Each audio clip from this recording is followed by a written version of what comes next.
All right, welcome everybody. Welcome again back to I Mix What I Like, especially and big thanks to the channel members who this live is meant to salute and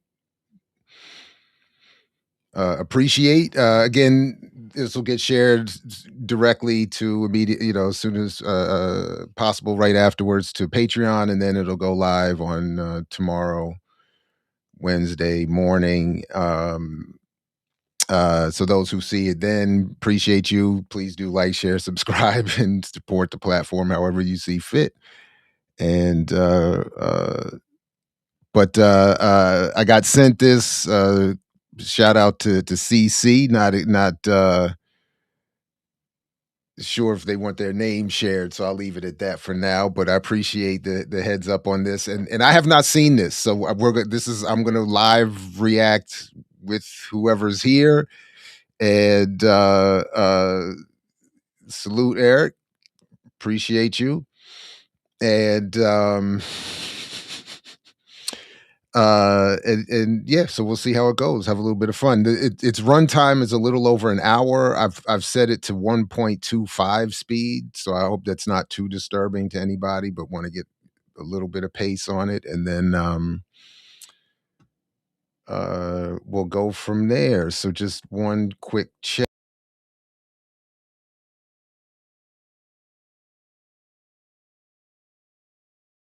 All right, all seems to be working properly. And so what I meant to do right out of the gate before I get to the video is because there's something that Dr. Boyce Watkins is promoting here, the name of which is itself, I think, interesting. But I'm going to come back to this, but I wanted to start actually with that.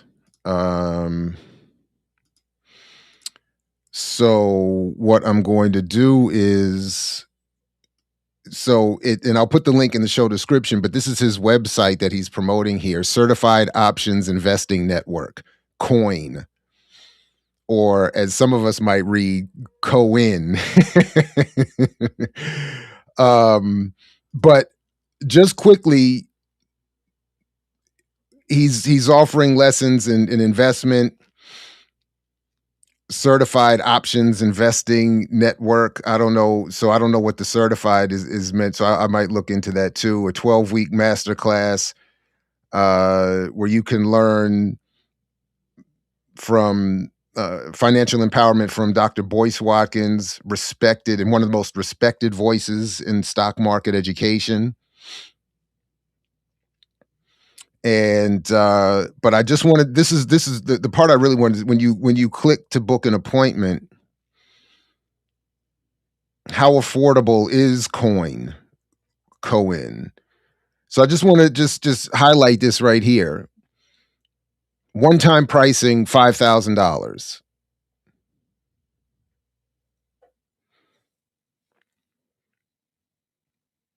So he's charging $5,000 per person for access to this, and I'm I would love to see evidence that his bulk of his income actually comes from his investments and not from this, because this is what I suspect is always the real point here, the hustle to get people to pay for information that isn't going to help them, and with the idea that they're learning skills from someone who has enacted these skills to enrich themselves. But like most, I'm certain Boyce Watkins primary income has never been from his earnings in investment. So it's yeah. So, but okay. So now we've talked about, so we'll start with the video. And you already see him promoting his 10 commandments for Black economic empowerment book that we've already looked at with Geechee and at some point. And it's anyway, so but let's go ahead and get started here, and let's see what he has to say. This is called "What is Black Capitalism? Does it exist?" Good morning, everybody. Good morning. Happy Sunday. Welcome to Money in the Morning, aka Economic Elevation, aka Financial Consciousness. My name is Dr. Boyce Watkins. I hope everybody's feeling good. I hope everybody's having a great day. I am having a wild day. This this morning I screwed up. I got up at 7:30 Eastern, which is 6:30 Central. So I was right kind of on track. I try to get up at maybe 5:45 Central, but who's counting? And you go through that battle of like whether or not you should get out of bed or sleep for another hour. Well, a part of me feels like I lost that battle because I just went right back to sleep. But then the way I've actually rationalized that with myself is that I think I needed rest. So because I needed rest, I let my body heal, and so I went right back to sleep and I slept good. But then I got my butt up and I did some miles, and which was a big deal because I strained my back because I was out here pretending to be a 25-year-old out here shoveling snow and stuff. What the hell am I doing out here shoveling snow? I will agree with that. Nobody our age should be shoveling snow. It's not even healthy. It's considered a heart risk as well. And I also suffer from back problems related to me not checking my ego at the door when I went to the gym. Not entirely the result of that, but in part because of that. So okay, we're on the same page. I don't know how long we're going to take to get to the point, but I'm not mad at that. And no, Eric, no signed copy. But and I did mean to also remind that again, the one time it was offered, there was an attempt when Boyce was going to be in Baltimore to set up a debate between the two of us. He declined. So I did want to point that out. I was willing to do it, and he declined, saying he didn't think it would be of any value. And then of course he would go publicly to criticize me and my work without reading it, but wouldn't sit down for. So anyway, I just want to put that out. So no signed copy. We didn't. I didn't have a chance to sit down with him and get one. And I'm telling you, I strained my back. I didn't even lift anything heavy. All I did was lift the shovel to because I was breaking the ice up, Yeah, and that's literally all it just takes. the awkward movement is like, oh crap, man. So I had a crazy week with that. And also yesterday was a wild day. There's a big game in college football, if you know anything about college football, and it was between Ohio Right. State and Indiana. It was the Big Ten championship. Ohio State's ranked number one in the country. They're kind of the Goliath. Indiana is having the kind of season that will probably be made into a movie. Literally, like literally, they would make a movie out of this. And so last night, David met Goliath, and they slayed Goliath. It was kind of wild and it was crazy. And it was a mixed day for me because Indiana is where I met my wife, and Ohio State is where I got my PhD. So I remember thinking, I told my dad, I said, yeah, I'm kind of. Hold on a second.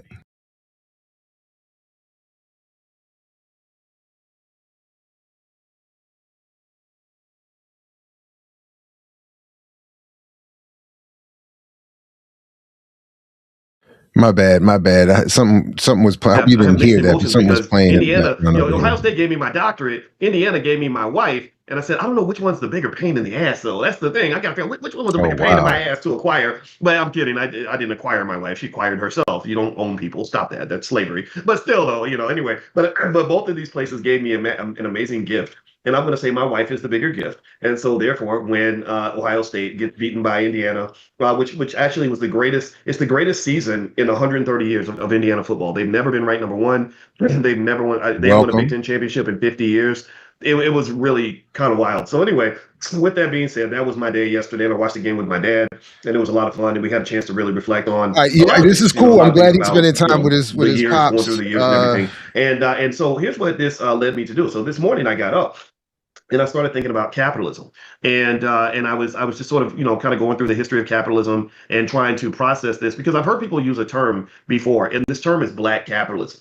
And I have a good friend, Mike Roberts, who he's known for being he's a pretty wealthy guy, richer than I am, I'm sure, who lives in St. Louis. And Mike Roberts is he's been doing these sessions on capitalism at different HBCUs and things like that. And when he mentioned it to me, I was intrigued by it, but I was kind of like, I don't know if I'd be a fit for something like that because I don't think I'm a capitalist. I don't know if I'm a capitalist, and I'm not here to criticize other capitalists, but I don't know if I'm a capitalist, particularly when I look at the way capitalism has been executed in America. And I thought it would be fun today to kind of go through and discuss what capitalism really looks like, how it works, what it could look like, right? And most importantly, how to prepare yourself, how to protect your family, how to make sure that you are good, your kids are good, your grandkids are good, because that's the goal, right? Do we agree on that? Do we agree that the goal is to make sure that our families are good, our community's good, that whatever the system is, that our people are going to win? I just want you to win. That's really it, right? So just quickly, again, if we're talking about the particulars of the definition of capitalism, technically none of us can be actual capitalists. We don't own the means of production, so we are all in service on some level to capitalism and exploited by capitalism. So something like that would of course be true. Off the break, I want to also remind that I know we don't all have the same approach, but my particular approach has evolved and is evolving to describe and discuss Black capitalism more in terms of it as being a narrative and a bit of propaganda, as opposed to anything material or meant to be producing uh, for the material world in the way we would think of some sort of traditional economy. In other words, I don't think that Black capitalism is anything other than a propagated narrative meant to distract Black people away from radical political organization. And all of the pretense around Black people engaging the capitalist economy for the betterment of themselves or their communities or our families, et cetera, and so forth, is part of the messaging meant to move us away from what should be our focus. That is, variations of organized labor, seeking political power, actual revolutionary politics, redistribution, socialism, all of those kinds of things are meant to be replaced with this fantasy. So, whereas I understand that there is um, a more historically based approach to if I'm saying that right, a more historically based approach to the study of Black capitalism as Black people looking to engage as entrepreneurs and so on and so forth. I think it's better to be understood as a narrative as opposed to any actual meaningful attempt to engage or develop an economy, because no such possibility actually exists for Black people within a settler colony and within a capitalist economy. It doesn't really exist for many people, regardless of their background. And that was why, again, one of the biggest critics of capitalism himself emerged as a white man in an entirely European white context, where even when there were nobody but whites, it was shown to be an insufficient and incapable of producing equality and fairness, an economy incapable of producing equality and fairness, and to avoid uh,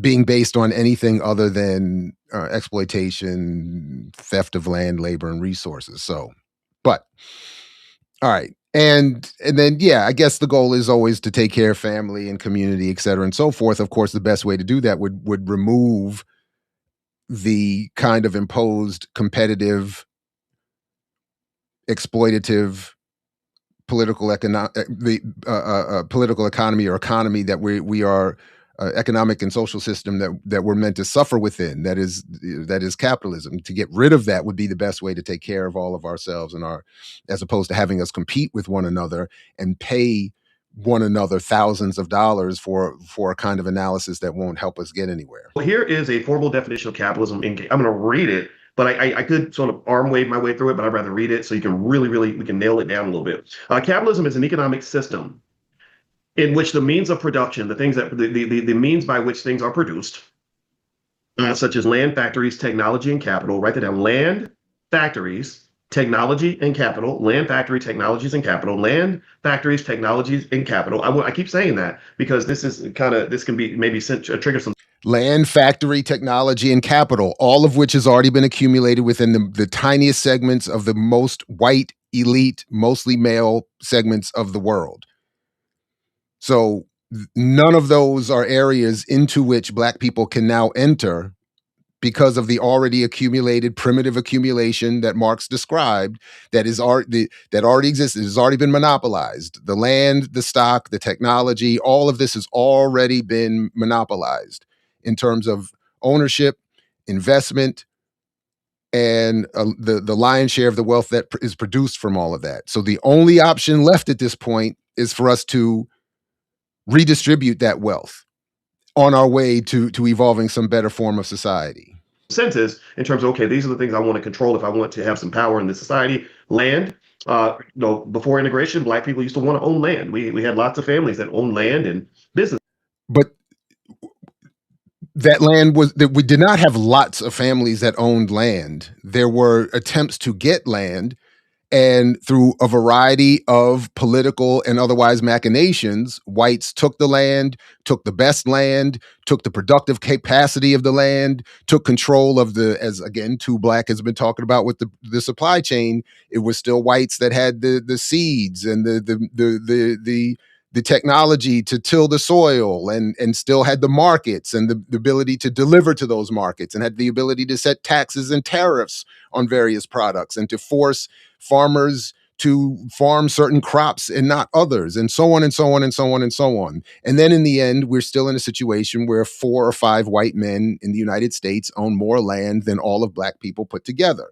So whether we used to want to do something, history, again, the Elora Derenoncourt paper demonstrates this in terms of data, but much has been written that demonstrates over time why Black people were removed from that land, and why it was made impossible for Black communities to turn that whatever access to land there was into something meaningful that would overturn the current balances and relationships of power. So again, here we go. And they traded that in for corporate jobs and student loans.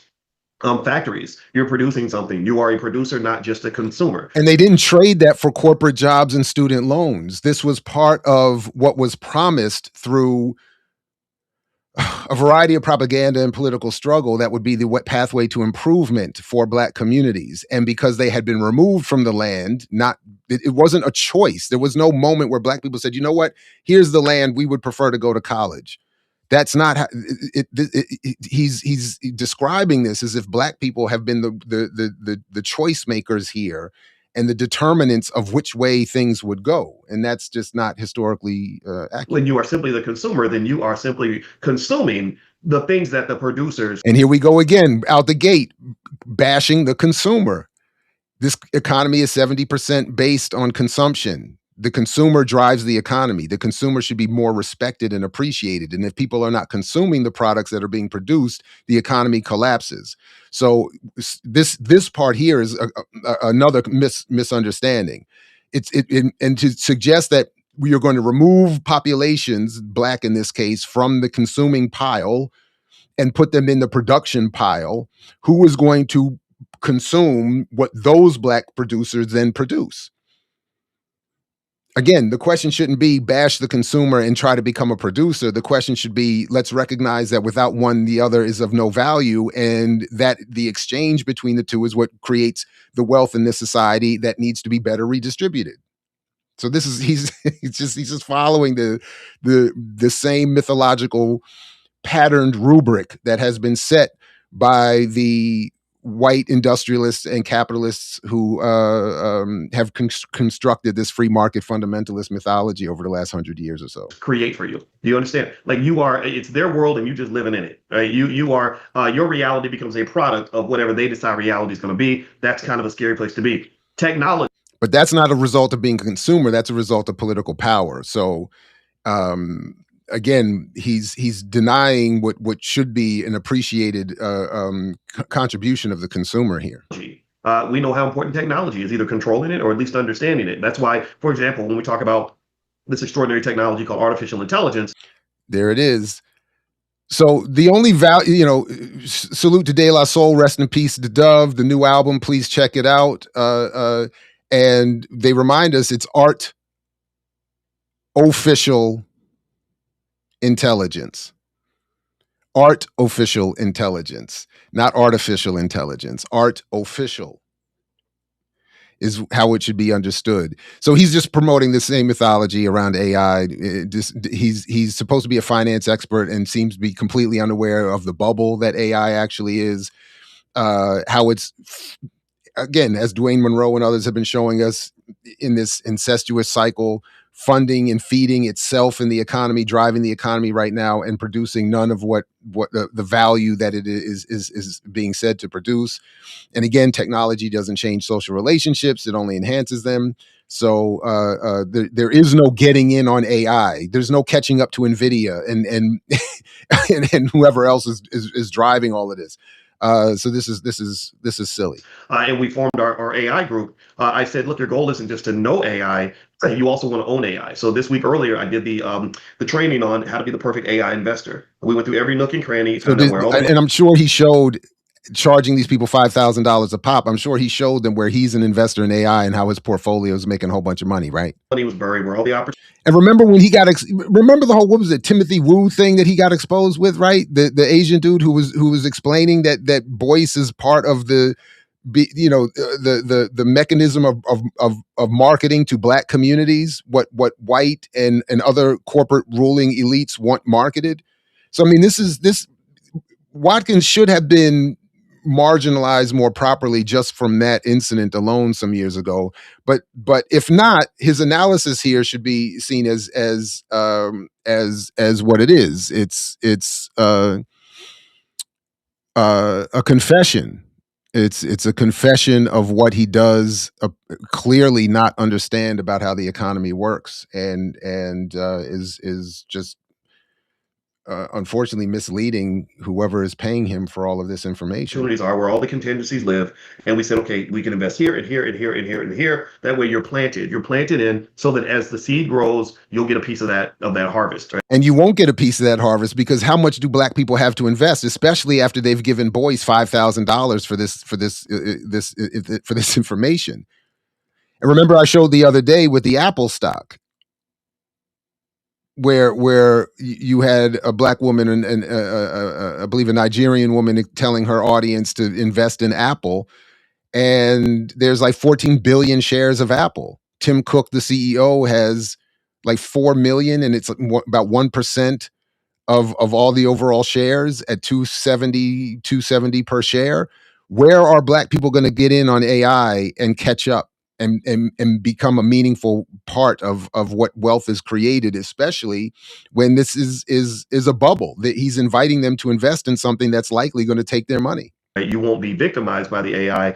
You will be a beneficiary of the AI. So the term that we use in here is what? It's not, we don't just know AI and we don't just own AI. We have known AI. Like we've known AI. We know it and we own it. We know it and we own it. We know it and we own it. You should know it for sure. Don't run away from it. Stop that. The best way, there's a saying that says the best way to deal with the demons that are chasing you is to turn around and confront them.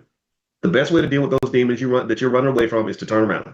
Stop and turn around. Whatever your demon is, if your demon is financial problems, turn around and Yeah, confront it. I If you got mean, credit problems, turn around and confront it. Bad relationship with your kids, turn around and confront it. If you ain't taking care of your health, turn around and confront it. Stop running away. AI, turn around and confront it. yeah, Right. And then you want to stop own it, right? shoveling So we snow know it and we in your own it. You got to 50s and own it 60s, because boys. these companies, the AI race is getting really interesting. I heard Jensen Huang, the CEO of NVIDIA, who I consider to be one of the most powerful human beings on the planet right now. I heard him say something that was really interesting about China. And basically what Jensen Huang was saying was that the Chinese are just prepared to completely kick our ass when it comes to AI.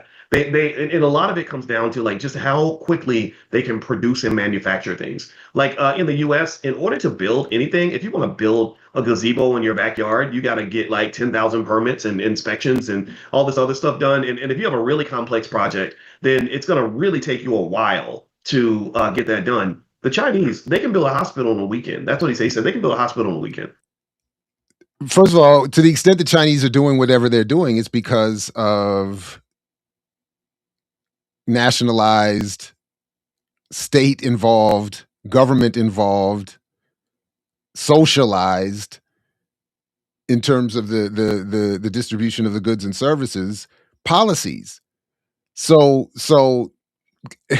and then and then yes, obviously if first of all, there's no problem in building hospitals here in the United States other than the private insurance and health industry that prevents the development of hospitals and healthcare workers, and then wants to deny degree relevance to nurses and social and psychological workers and so on and so forth. Again, public policy, not some brilliant cultural so-called mindset that Black people are suffering from, or suffering an insufficiency of.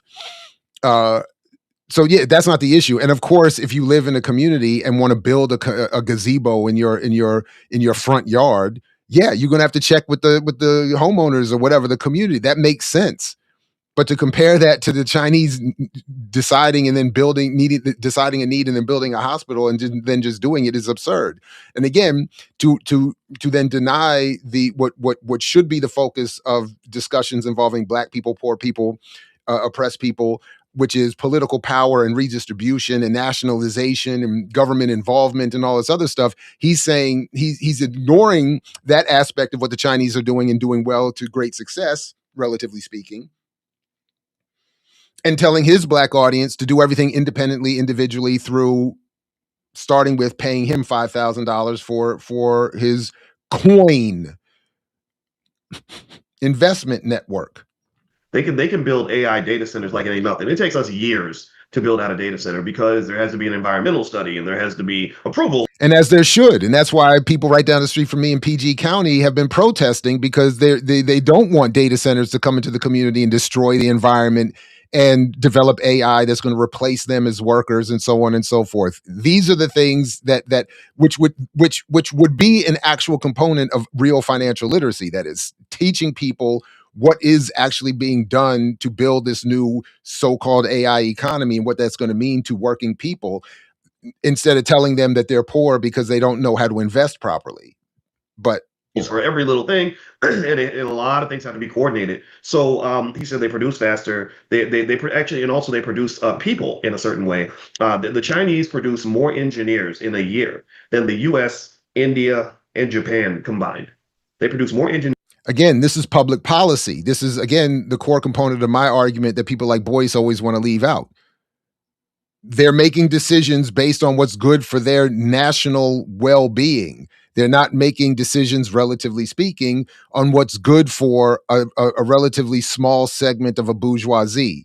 That's why, relatively speaking, they're, as he said, kicking our asses. But they keep wanting to, the voices of the world continuously want to leave this part out when they want to then use China as an example of what Black people should be doing, when China, as a state power, a powerful one at that, has state power, and Black people here have none.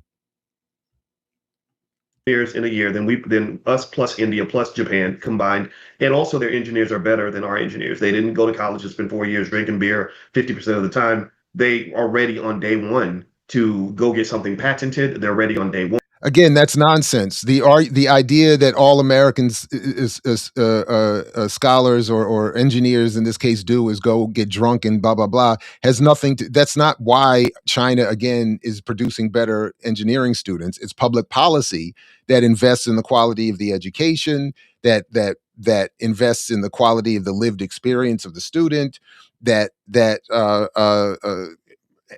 and so on. And the idea that nobody in China is partying and nobody in the United States is taking things seriously. And then what happens to graduated engineers? If you graduate in China, I would bet it's more likely you're going to have a job opportunity, or the job opportunities that are likely available have more to do with the goodwill of the Chinese community, the national, the country itself, as opposed to private industry, and military intelligence and cybersecurity and whatever else that so many engineers are being invited into over here. So I mean, there's so much more to it that Boyce could be looking at and encouraging his audience to consider, as opposed to China, China good, America bad, black people, I guess, just stupidly, ignorantly left out. To jump out there and do work. They're ready on day one to get things done. They have discipline. Thank you, Charles. Great term. They have something that we just, as a society, I think, have abandoned, which is discipline. I'm a big believer in discipline. I just do. I believe discipline for the This is the children man. makes them Remember, this better. is Discipline for yourself makes you more successful. Discipline in wait a minute. Remember, this is the man that told you at the beginning of this stream that he hit the snooze button and went back to sleep. He didn't even get out of bed early this morning. And by the way, boys, you said you get up at 5:45. 5:45 is late. 5:45 a.m. is late, my dude. And then you hit the snooze to go back to 6:30. Son, undisciplined. everything can help you to have whatever you want. If you can be financially disciplined, then a lot of these problems can go away. But discipline is something where people think you're a weirdo if you embrace it. But I don't think you're a weirdo. I think that you're smart, right? So anyway, let's keep going. Let's talk about Again, this. black All right, people are so not poor because they're capitalism indisciplined. is an economic system in which the means of production, such as land, factories, technology, and capital, it's pretty much anything that can produce. And by the way, he's in here talking about he's struggling to define capitalism, and then praises the Chinese economy, which is anything but. So again, he's ignoring state involvement, planned economies, socialism, communism, etc., and going and weaving his way through to avoid all of that, to conclude that whatever that Varies black from people are financial just. security, income, stuff like that. So I own stock. I mean, you might own real estate. You might own a business. If you went to college, you have what is called human capital. Your human capital went up because you got that degree. Congratulations. And it says in this system, these means of production are privately owned, and the goods and services are produced for the purpose of generating profit. So that's really important. They're privately owned, not owned by the government, not owned collectively, and they are designed for the purpose of generating profit. So they want to make a profit, and it's privately owned. In this system, prices, wages, and the allocation of resources are largely determined by markets, while individuals and firms operate in competition with one another. So All of that is incorrect, and everybody understands that part. And this is why Joseph Stiglitz at one point, I believe, won a Nobel Prize in economics for arguing, in part, that the flaw in standard economic approaches. Don't quote me on it. I know he made this argument. I don't remember if it's connected to his Nobel Prize, but he won the Nobel Prize in economics at one point, and then also at one point said that the flaw in this current capitalist economic system is largely related to an unequal flow of or access to information. That what Boyce is describing here presupposes equal and fair markets, equal access to information, equal starting points and opportunity, none of which has ever existed in this country or in this so-called economy. So he's promoting a fantasy of economics when he's supposed to be a professor of finance or economics of some kind. a couple things are supposed to happen in capitalism is one, you're supposed to have open free markets, which you in many cases you don't actually. Okay, fair enough. And then also they're supposed to have competition. So Netflix just wanted to buy Warner Brothers, and they're going to get challenged immediately because some believe that much concentration of power in media is going to be anti-competitive and make it that much more difficult for upstarts and incumbents to kind of But antitrust laws have been walked over for in so many places for so long. There is that again. That's why the Princeton study of 2014 said that this country is an oligopoly or an oligarchy. It's not. It's not even. So if it's not a strict monopoly, it's definitely not some open and free. But at least he acknowledged it's not free markets. So get into the game, right? If you're a young filmmaker or if you're a young studio and you're trying to make something happen, it's going to be much harder for you to get that done, right? And so and it makes me even think about just because I love my friends. There's a guy named Barry Brewer who's a great comedian that I know out of Chicago, and he's got a new movie coming out. And this is a black-owned movie. I should probably mention it because I'm going to take the time to watch it. I'm trying to find his Instagram, and it's about Christmas. I think it's called The Flight Before Christmas, and I think the website is what's the website? I want to say it's theflightbeforechristmas.com. Yeah. And I watched it, and Barry Brewer is a good guy, right? He kind of has a Kevin Hartish kind of appeal, and I went to his comedy club to support him. He's B1. He's from our community, by the way. That's how we know each other. Was right up in the B1 space. I don't know if he's come to the convention or not, but this is the movie, The Flight hold up, is B1? Is this his version of FBA and ADOS?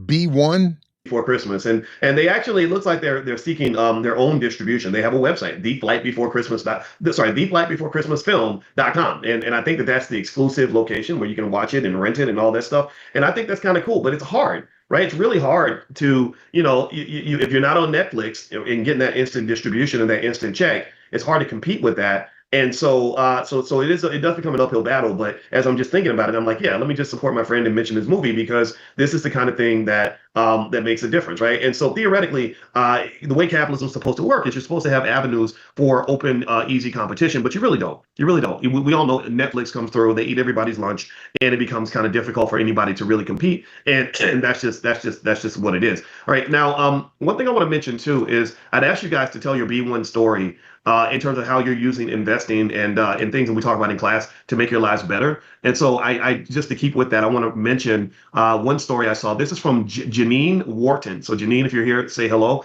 She says, thank you, Mr. Boyce Watkins. I'm so glad I'm one of your students. I'm now investing in my open. And let's see, I'm buying a single stock. Okay, some of what you send out on profit alerts. Also, I love learning stock options, how to make money without working. I'm retired. I also have a business I'm trying to start another, and I'm educating my 3 children and 3 grandchildren on investing. I also took the Blueprint stock options class. I love learning about investing. I love sharing with others and looking forward to starting my investment club with my children. Thank you again. Okay, so this is great. So first off, Janine, Miss Wharton, congratulations to you and your family. And what Janine's doing that's really important is what my grandmother did for me. A lot of you are in the position of, you're the daddy, you're the mother, you're the grandmother, etc. You're a natural CEO unless you choose to relinquish your position. You are a natural CEO of an institution already. You're already the boss. And so, in my view, given that you're the boss, given that you're the CEO, then that means you have an amazing opportunity to guide the lives of others and leave an impact. Like that song says, a child is born with no state of mind, blind to the ways of mankind. God is smiling on you, but he's frowning too, because only God knows what you'll go through, right? So a child that isn't guided is going to go through hell. And they're born with no state of mind. They're blind to the ways of mankind. But you've seen what racism feels like. You've seen what it feels like for good things to happen. You've seen how the world operates. So it's important for you to be their eyes and ears. But Right? if you've been learning about the world all these years from people like Boyce Watkins and these narratives, then what you're imparting to your children will be false and lead at best to some minimal benefit to them exclusively at maybe. But the pathway to the stock market, again, as I mentioned earlier, stock is already accumulated. It's monopolized. There is no amount of stock that Black people can invest in and buy that will overturn the current state of inequality. That was my whole point with the Apple example.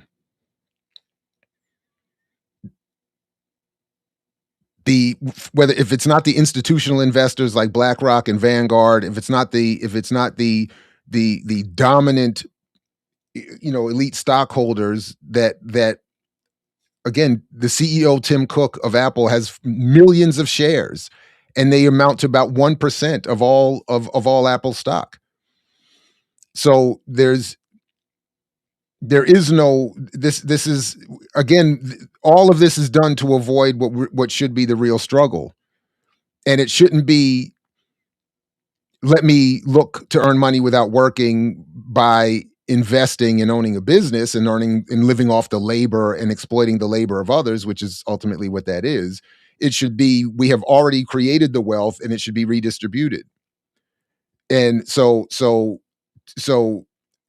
or it should be, let's all work less and live off of the wealth and money we've helped create and earn, that instead of going to the billionaires is redistributed to us back in the form of vacation, housing, healthcare, education, and so on.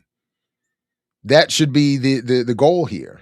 Not these, let's individually find our ways to pay Boyce, because again, he's talking to somebody that paid him for this class. So she paid him $5,000 to learn what you can learn about investing on just from some Google and YouTube videos. Right? Preparation is the key to everything, right? So all investing is preparation. That's all it is. It's financial preparation, right? So ultimately, I would encourage you to really embrace that role as the leader, because you're not just a leader because you might be the elder, but you're also a leader because you're probably the most knowledgeable And this is a person in your good family when point it comes too. to I appreciate this, because this is that Cali Enigma you're saying. Sam Altman and Peter Thiel have said this exactly. They've said that competition is overrated. John D. Rockefeller said years ago, competition is a sin. They don't want to compete. That's why they're monopolists. That's why they're settler colonialists. So, and that's why, again, the corporate world created the big myth that is free market fundamentalism, that is redefined and rebranded as black capitalism, targeting black audiences. And it's designed to assure that the rich stay and increase their wealth, and that the poor never catch That's right. up. Remember, you're talking to a guy who got his PhD 23 years ago. I knew a lot about finance 30 years ago. And 30 years ago, I knew more than most people will ever learn in two lifetimes. But Hmm. that was 30 years ago. I've learned 30, and I learned more. I take in information constantly every day, several hours a day. So what I know now, 30 years ago, I was like a baby, in terms of what I knew back then. So the fact that we're talking every day and we're having these conversations gives you a huge advantage over the world. I think it's unfortunate to spend 30 years post a doctorate and be this wrong, and to be this exploitative of his own audiences, charging people $5,000 for what is clearly misinformation. It's unfortunate. Right? Forget racism and all that. There's nothing saying that a white man is smarter than you about this stuff. Who wrote that rule? That's a silly rule. So what I would say to you is take this, like take that position, like get with the kids and the grandkids, give them the basics, start the family investment club, tell everybody they need to show up, go to your church, start talking to the people in your church, just sort of embrace that, be conscious about that. So I want to say congratulations to Janine for embracing that role. And I'm really happy that things are working out for you. Now she's studying stock options. If you want to study stock, And again, if you've done so well through your knowledge in investing, why are you charging people $5,000 to teach them what you know? Why would you need to do that? And obviously, if you knew how to run the stock market that way and that well, you wouldn't tell anyone. You would just quietly make all of your money. And then if you really wanted to do something good for the black community, you would take all of these infinite riches and reinvest it in the community in some way. But instead, and if anybody can tell me where the information would be, where I could get this without paying for $5,000 for his class, I would love to see evidence that he has made his money from investment and not from his classes or his book sales or his YouTube channel or his email subscription service or whatever else he's got going on. I think all of these folks should be forced to reveal, if they haven't already, and if they have, I'm happy to be corrected on that. But I'd love to see the evidence of that, because I absolutely don't believe it, that a bulk of his net worth comes from his stock portfolio. options with us, feel free to go to drboyceprime.com. And if you want to learn options from A to Z, Prime's focused on income. But if you want to learn options from top to bottom, A to Z, then feel free to go to drboycecoin.com. The URL is above my head, drboycecoin.com. All right. Where you will be charged $5,000, because as I showed you at the beginning, and we can again, this is the website, and you'll be charged a one-time payment of $49.99, or three payments, or actually, if you pay it in three payments, it's $6,000, right? Three payments of $19.99 a month, so it goes up to $6,000. And for prime students, it's a one-time payment of $3,000 and three payments of $1,300, which is what's the math on that? 26. So I guess that comes to about the same price. But here it looks like you pay, right? Am I doing that right? 3 times 2 is 6, right? Which is more than 5. So he's charging up to $6,000 for his Cohen Tel Pro classes. his I'm sorry, that's not what they are, of course. His certified options investing network. Book your appointment today.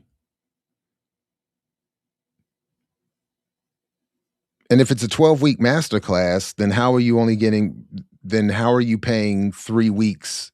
Or that's just to pay for it, I guess. It's just to pay for the 3 weeks. So in 12 weeks, you get this masterclass that will teach you stock options and empowerment for your community. Okay. So let's keep reading the definition of capitalism here so we can really understand what this means. In this system, prices, wages, and the allocation of resources are largely determined by markets, while individuals and firms operate in competition with one another. Capitalism also relies, pay attention, also relies on legal frameworks that protect private property, enforce contracts, and support the Public accumulation and the policy. investment of capital. So, in order for a capitalist system to really work well, you have to have the protection of that property. One of the reasons that people like to invest in the United States is because we've always had structure and the rule of law. And that means that if you own a factory, if you're Japanese and you own a factory in the US, the government can just come in and nationalize your factory and take it away from you. Some countries have done that. You invest in certain places, it can just be nationalized. That happened to me. That's what sort of caused me to have pause about investing in China. Was I had a massive investment in a company in China called Tekadu, and the government just came in and nationalized it, and I lost a lot of money. Right. So this can happen. But you also just got finished explaining how China is doing so well and doing so much right. So to me,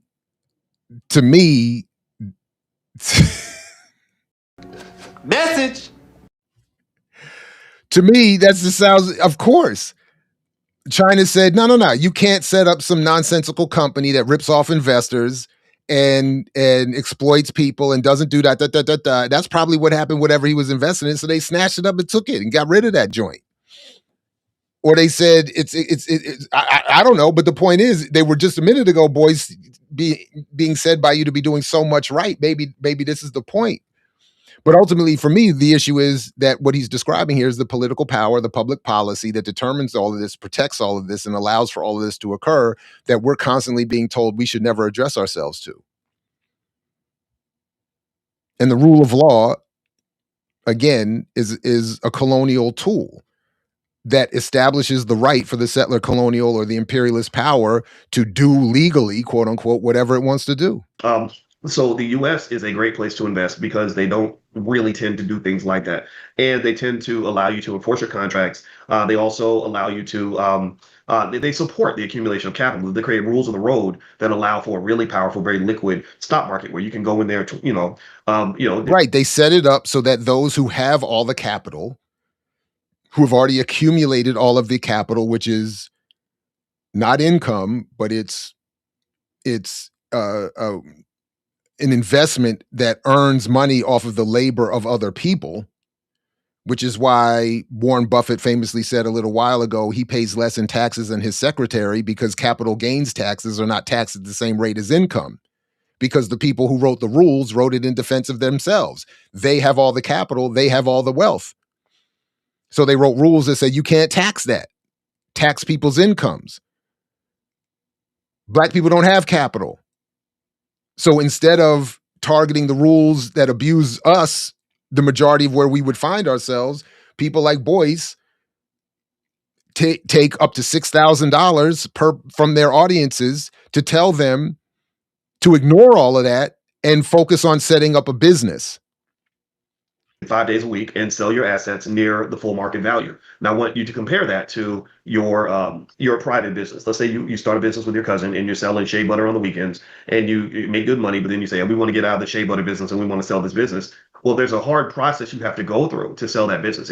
It's not a liquid asset. It's not easy. It's not like you can walk out and just sell it in 20 minutes. You would have to spend time searching, pay what they call search costs to find a buyer, and you'd have to go through. There's a lot of what they call information asymmetry issues as well that have to be resolved, meaning that you know a lot about the business and they don't. So they'd have to do a due diligence process where they got to go through with a fine tooth comb to make sure you're not No, I know selling them or he's taking not time rich. bomb. That's why he's The still stock selling these market classes. alleviates a lot of that because they have rules in the public markets. Companies have to reveal information about themselves on a regular basis, file these quarterly reports. They, if you own stock in IBM, you can sell it in 30 seconds. You make an investment, you can get out of the deal very quickly.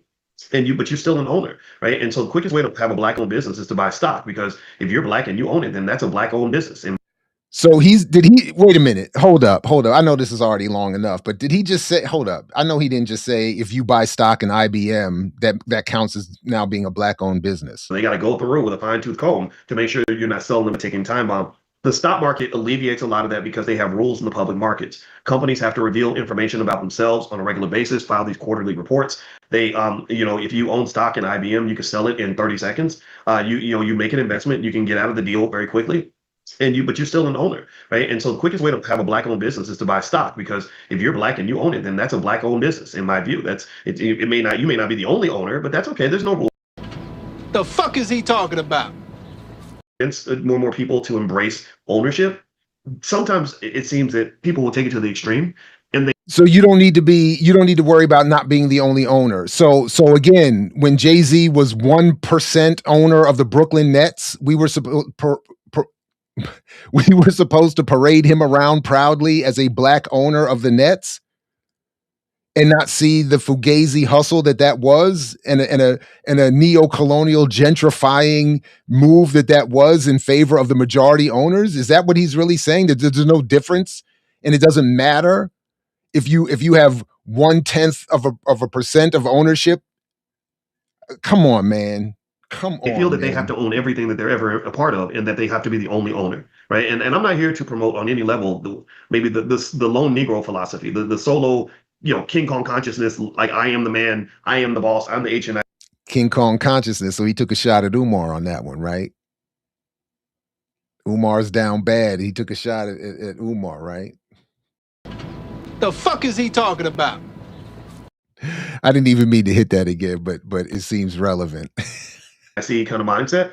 I think that it's better to have a collaborative mindset that also allows you to have a stake in whatever you're participating in. If you're collaborative and you understand that him doing well does not mean I'm doing less well, then that's what you really look for. I mean, sometimes you can't help it. Sometimes it's naturally competitive and you're competing over something where both of you can't have the same thing. Like two teams fighting for a championship. Like last night's Big Ten championship, Indiana and Ohio State couldn't both win the game, so they had to compete, and that's fine. You get that. But there's also, but then there's other levels.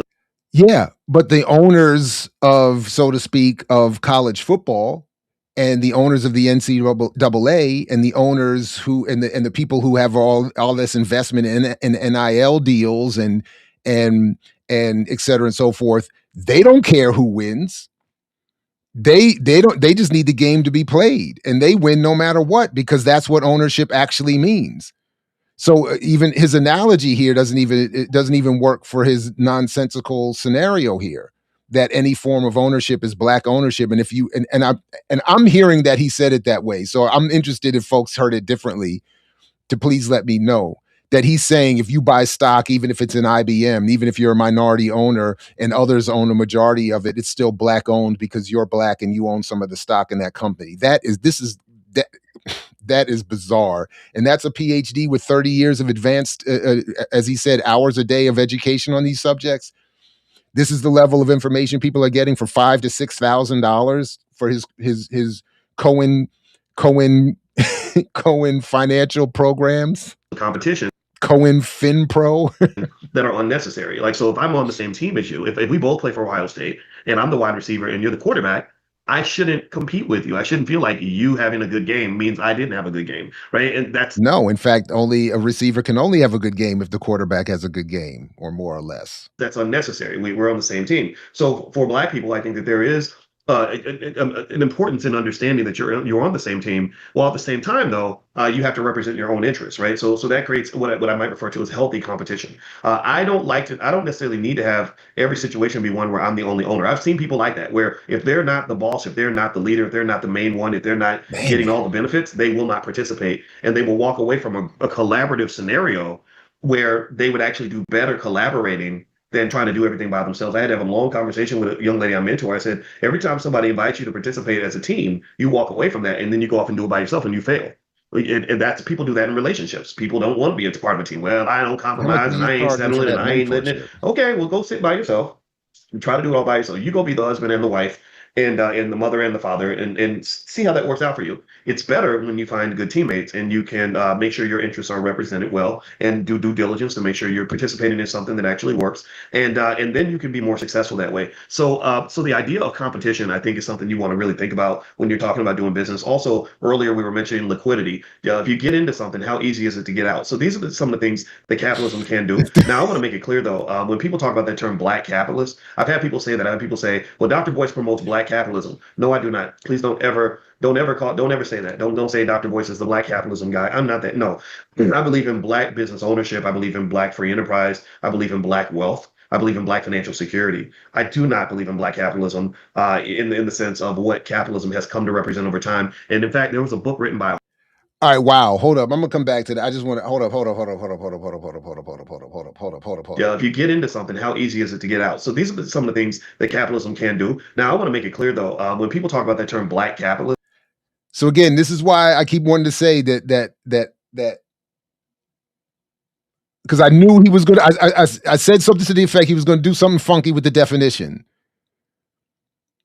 and that's why I said at the beginning that I'm increasingly wanting to talk about black capitalism as a narrative because materially it doesn't ever mean anything. It has never meant anything. But from Manning Marable on down, people have been writing about the history of black capitalism as being exactly as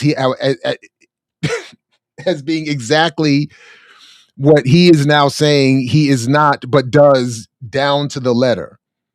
And then what it sounds like he's going to do here is then try to say, I'm not trying to exploit anybody because capitalism has gotten a bad reputation as being exploitative, so on and so on. But that's why black capitalism as a narrative frame, as public relations, as propaganda, as branding, marketing, psychological warfare, counterinsurgency, and so on, that's why it was created and that's why it was promoted to concoct this idea that black people can capitalism their way out of inequality by doing the entrepreneurialism, the investment, and all the things he's saying he is supporting, but is not meant to be seen as black capitalism. This is wild. Hold on, let me see. I've had people say that. I've had people say, well, Dr. Boyce promotes black capitalism. No, I do not. Please don't ever say that. Don't say Dr. Boyce is the black capitalism guy. I'm not that. No. I believe in black business ownership. I believe in black free enterprise. I believe in black wealth. I believe in black financial security. I do not believe in black capitalism in the sense of what capitalism has come to represent over time. And in fact, there was a book written by a Harvard professor. Let me find his name. And he wrote Sven Beckert wrote a book called Capitalism: A Global History, and it was published in 2025. And in his book, he did a great job of breaking down the history of capitalism. And one thing that he mentioned about capitalism is that it was kind of a global thing. It didn't start sort of in one place. It was sort of everywhere. And basically, he says that this is not sort of a natural state of the human economy, but a pretty recent invention that came from specific historical, geographic, and political conditions. So it was happening in Asia, it was happening in Africa, it was happening in Europe, all over the place. And so capitalism didn't just happen. There's also this sort of I haven't read this book, but I suspect neither has Boyce for real, and I'm almost sure he's misrepresenting the argument. As I'm hearing him describe it, the argument is that capitalism emerged simultaneously all around the world. That's what everybody was just doing at a certain point. I, I don't have any confidence that he actually read this book or understands what he's reading. But anyway, modification that took place, the centrality of commodities, trade, and extraction to the rise of capitalism. Basically, he emphasized that capitalism didn't emerge because of abstract free markets, but through concrete processes of the commodification of goods, like sugar, cotton, and coffee. But also there was labor, the commodification of labor, and ultimately things like forced labor. aka slavery. And that's one of the reasons why I'm not a big fan of capitalism, or I don't call myself a capitalist, because when you get in the extremes, you know that capitalism basically says, okay, you have the private owner of the means of production. He's Their doing it. goal is to extract value from the labor of others, or land, or other resources. So ultimately, they ended up taking things that did not belong to them, or forcing people into work that they did not want to do. Wow. Right. And so slavery was the most extreme form, where they would literally go to Africa and kidnap people and take them from their families to force them to work. Slavery still happens to this day. I saw a video the other day. All right, before he goes off on this other tangent, so he's doing what I said he was going to do. This is bizarre. So now he's saying, I want to do all of the things that capitalism tells me I should do: invest, own businesses, financial literacy, and all of that. But I don't want to be labeled as that, because and in its extreme, capitalism is an exploitative economic model. So I just want to own businesses, even if I'm a 1% owner of a military industrial weaponized product. I don't want to be in competition with the other owners of IBM and the other owners of Lockheed Martin and the other owners of Raytheon and the other owners of Apple. I don't want to be in competition with them. I'd want to be an owner in league with them, because if I own 1% stock of Apple and I'm black, that's black ownership, baby. But it's not capitalism, because I don't want to exploit labor. I don't want to take advantage of land and resources. So don't call me a black capitalist. When we used to, shout out to my old radio crew, we used to do the Hate Awards, and one of our favorite drops in the first award went to me, because I was called the Jew that's holding us back. So the first award went to Jews holding back black people. But the second award was the Rick James Fuck Your Couch Award. And we played that clip where Dave Chappelle was doing Rick James sketch, and he had Rick James on there on tape saying, man, I never told him that something about their couch, or something. I never told him that. And then the very next clip, he's like, yeah, I told him to do that. And it's like, so it's like, this Boyce he would absolutely be in the running for the Rick James Fuck Your Couch Award, where Rick James is putting the bud, is kicking their couch, fuck your couch. Yeah, I did a 180 on myself. I'm claiming everything here, because that's exactly what he's doing here. This is, but by the way, look, you don't have to remember, don't take my word for it. Don't take my word for it. Never, in fact, you should never take my word for it, because you can go right here to his and book your appointment today and get your $5,000 to $6,000 courses and learn the true knowledge from this real expert here.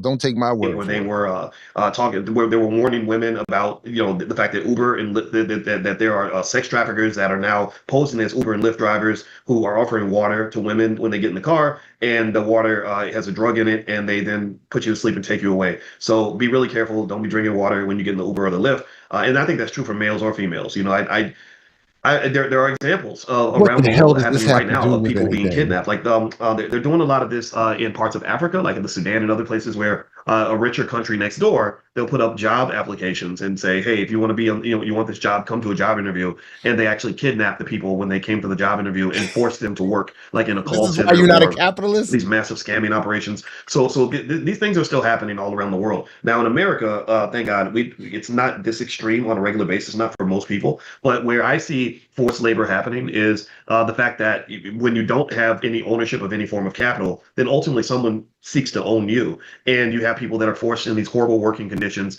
because the government doesn't do a good job of protecting workers. I have no problem with the election of Mamdani in New York because things have just gotten so extreme. And I trace this back to the 1970s when, right before Reagan got elected, there was a whole movement amongst extreme capitalists and wealthy people who just felt that greed was good, and they said, "Let's go take over this government." Okay, and that was exactly the time that they rebranded black capitalism as warfare against a black power movement and radical alternatives to the nonsense Boyce is promoting here to get Black people to co-sign and participate in a capitalist endeavor that undermined any of their interests and everyone else's,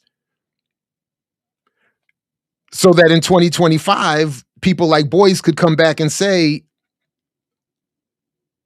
I don't want to do capitalism because it's exploitative. And look, we need some government and they're going too far, but I'm not going to advocate anything about political power. I'm not going to advocate anything about redistribution. And all I'm going to tell you to do is invest and try to own a business. Even if you're 1% of IBM, it's a Black-owned business. I can't. And so they allowed, money into the bizarre. government, and they started, so laws eventually got passed that basically said that the more money you have, the more you can control a politician.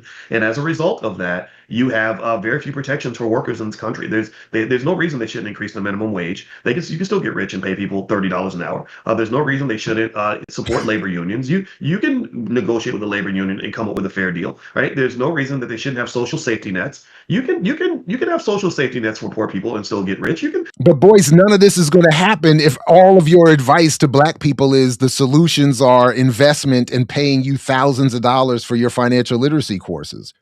Who's going to advocate unionization and social safety nets if everybody is being told to simply start a business, even if you're buy 1% stock at IBM and call it Black owned? You can let women and the father too off for maternity leave when a baby's born and still go make your billions. But they've gotten to the extreme of that, and so this is what's happened in America. This is why you have to be really careful. And that's not necessarily true, because according to that book that inspired, apparently, allegedly, Luigi Mangione, Deflect, Defend, Deny, or whatever that book is called, he details in meticulously that according to the insurance companies, they can't make billions of dollars if everybody's getting health care and treatment and et cetera and so forth.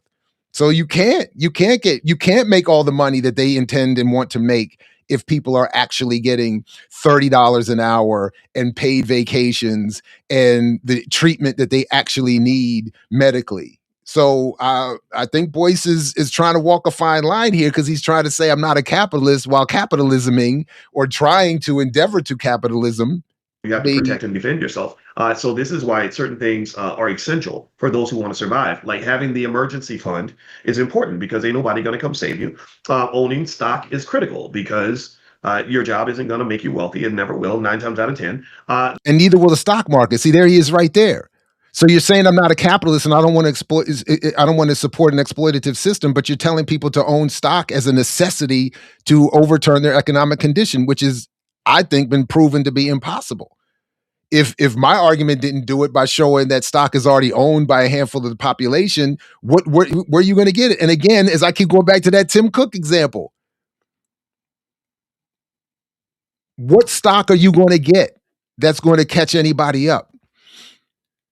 The man owns $4 million of Apple, 4 million shares of Apple stock, and that's not even 1%. It's barely 1% of the total of the 14 billion shares or whatever it is of Apple stock. What are Black people going to? This is. You're right. I'm sorry. I continue to miss this point. He's selling a state of mind. You're right. My bad. I'm just as bad as he is. I can't stay on topic either.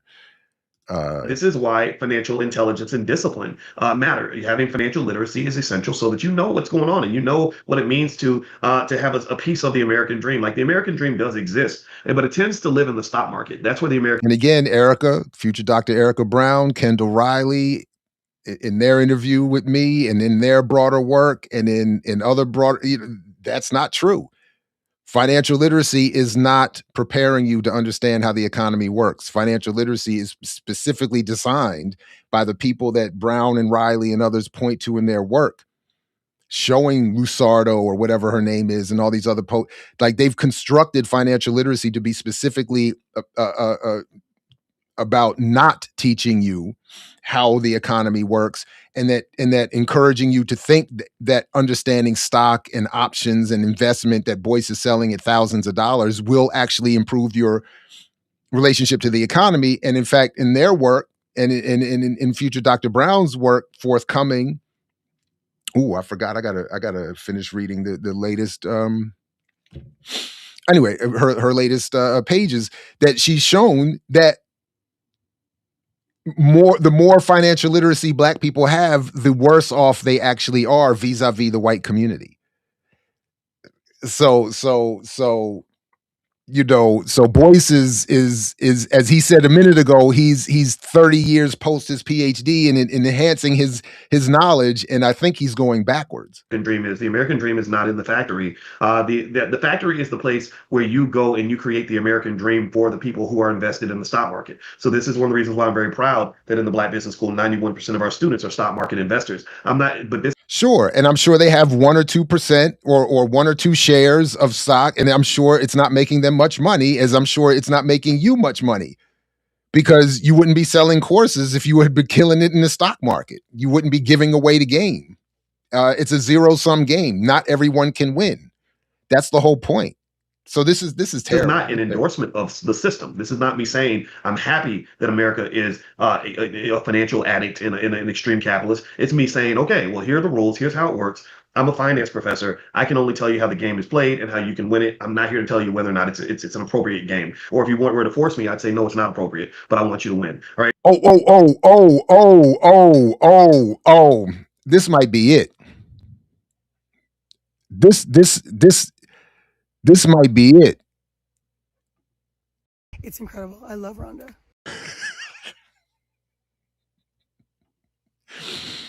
What did he just labor union and come up with a fair deal, right? There's no reason that they shouldn't have social safety nets. You can have social safety nets for poor people and still get rich. You can let women and the father too off for maternity leave when a baby's born and still go make your billions. But they've gotten to the extreme of that. And so this is what's happened in America. This is why stock market. That's where the American dream is. The American dream is not in the fact create the American dream for the people who are invested in the stock market. So this is or if you were to force me, I'd say no, it's not. Hold on. Or if you were to an extreme capitalist, it's me saying, okay, well, here are the rules. Here's how it works. I'm a finance professor. I can only tell you how the game is played and how you can win it. I'm not here to tell you whether or not it's an appropriate game. I'm a finance professor. I can only tell you how to play the established game and how to win it. But it's an inappropriate game that shouldn't exist. But it is the game that I can tell you how to win. Come on, son. The fuck is he talking about? Come on, man. Come on, man. That if I can't think of I mean, I can't think of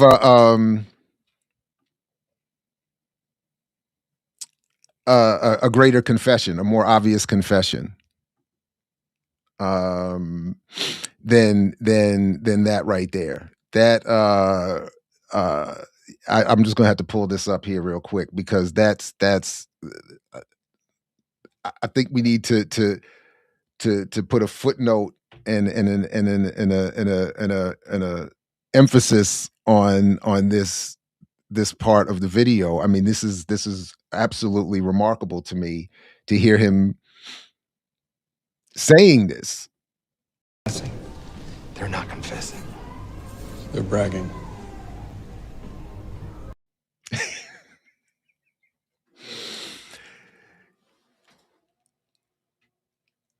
The part that never really I couldn't quite get from that clip is the Steve Carell's initial question, why are they confessing? He's confused as to why he hears them confessing and no, they're bragging. And it's like, no, Boyce thinks he's bragging here. But you're confessing. Or if you were to force me, I'd say no, it's not appropriate, but I want you to win. All right. So anyway, let's It's not an appropriate game. It's an exploitative game. We shouldn't be playing the game, but I only can teach you how to play and win the game. And yet everything he's saying is regurgitating what has been designed to prevent anyone from even attempting to win a game that is not winnable which is really the point I'm trying to. It's not. It isn't a winnable game, and he knows that. I feel like he's just said, "I know that, but I'm still going to charge you up to $6,000 to tell you how to invest in this game we shouldn't be playing. That is wildly unequal and exploitative." And yes, you should have social safety nets. And yes, Mamdani is good. And yes, all of that. But we're only going to tell you to do the things that enrich the people, that would prevent all of the safety nets and all of the equality and all of the things that I'm saying we should have. Let's move on. Yeah, so capitalism, according to this book by Sven Beckert at Harvard, he basically talks about how capitalism can reshape societies, human relationships, and global structures. And so he argues that capitalism doesn't just transform trade or labor, but fundamentally reshapes social relations, human practices, and cultures around the world. Yes. What does that mean? Well, what it means is what I mean, I do say this, but it's because I've been studying, this for a long time. Capitalism is not just an economic model, it's a social system. Marx and Engels made that point long ago when they said, and it's quoted by Nkrumah in Consciencism, that people keep saying we talk about the economy because we're economic determinists. And they were like, no, we're interested in the social relationships. It's just that the social relationships are governed by capital. And that's what puts us in all these unequal and hostile situations. So Boyce is trying to take a critique of capitalism to say, I don't want that, but then his only response is to advocate that. It's crazy to me that there are now people that believe that going to work every day is more important than actually building your family. Like, that's the wildest thing in the world. Nobody believes that. People don't believe that going to work is more important than building a family. They are forced into a situation based on the social relations imposed by capital to go to work instead of building a family, to choose one over the other by design. And now I'm sure he's going to turn to pivot to say, that's why I want to teach you how to invest so you don't have to go to work to earn money, so you can spend time building your family while you're earning money passively, which means you're earning money off of the other people who have to go to work instead of being home for their families. Because that's what capitalism does. So if you are an owner of the economy, you are living off of the exploited labor of the people in the society. That's why the percentage of stock that is already bought and sold is largely accumulated into a handful of the percentage of stock buyers, and why people like Boyce are encouraging Black people and others to be happy with their one share and say, I have one share of Apple, and therefore it should be called a Black company. And that's Black ownership. I do want to find that commercial. I don't know if folks remember. I think it was I want to say it was in the mid 90s, maybe earlier. But there was, or maybe even I don't know, somewhere many years ago, there was a run of commercials for credit cards. And it would start off by showing a more or less regular person living lavishly, like in the back of a limo popping champagne bottles. And then at the bottom, the joke was at the bottom, it would say, so-and-so has 0.01% of stock in such and such a company that they got through their purchases with this or that credit card. They're now living like a boss and an owner. And obviously it was a joke. And Boyce is advocating that as a legit, in 2025, is advocating that is a legit approach to Black advance. Also, he can try to avoid what everybody who pays 2 seconds of attention understands is that capitalism is wildly exploitative. I mean, that somehow the status of having a job at some office or some factory is more important than like the most important job in the history of the earth, which is being a mom. How is working in a factory in a company that don't even care about you, how is that more valuable, or working in an office even? So now is this what is this? Is this some shot at women who want to work or who more than likely have to work? Again, women weren't saying, I want to go to the factory and abandon my family. They were saying, I have to go to the factory because that's the only way to feed my family. What is this? Or whatever. How's that more important than literally raising the next generation of your offspring? And same thing with being a dad. I think fathers, it's crazy. It's weird, or you'll have people that will work themselves to death. They will work themselves into an early grave. They gotta grind, gotta hustle, gotta da. I ain't got time for relationships. And I mean, it's a weird, like. So again, he started off by talking about something I don't think he understands, which is the social relations created by capitalism.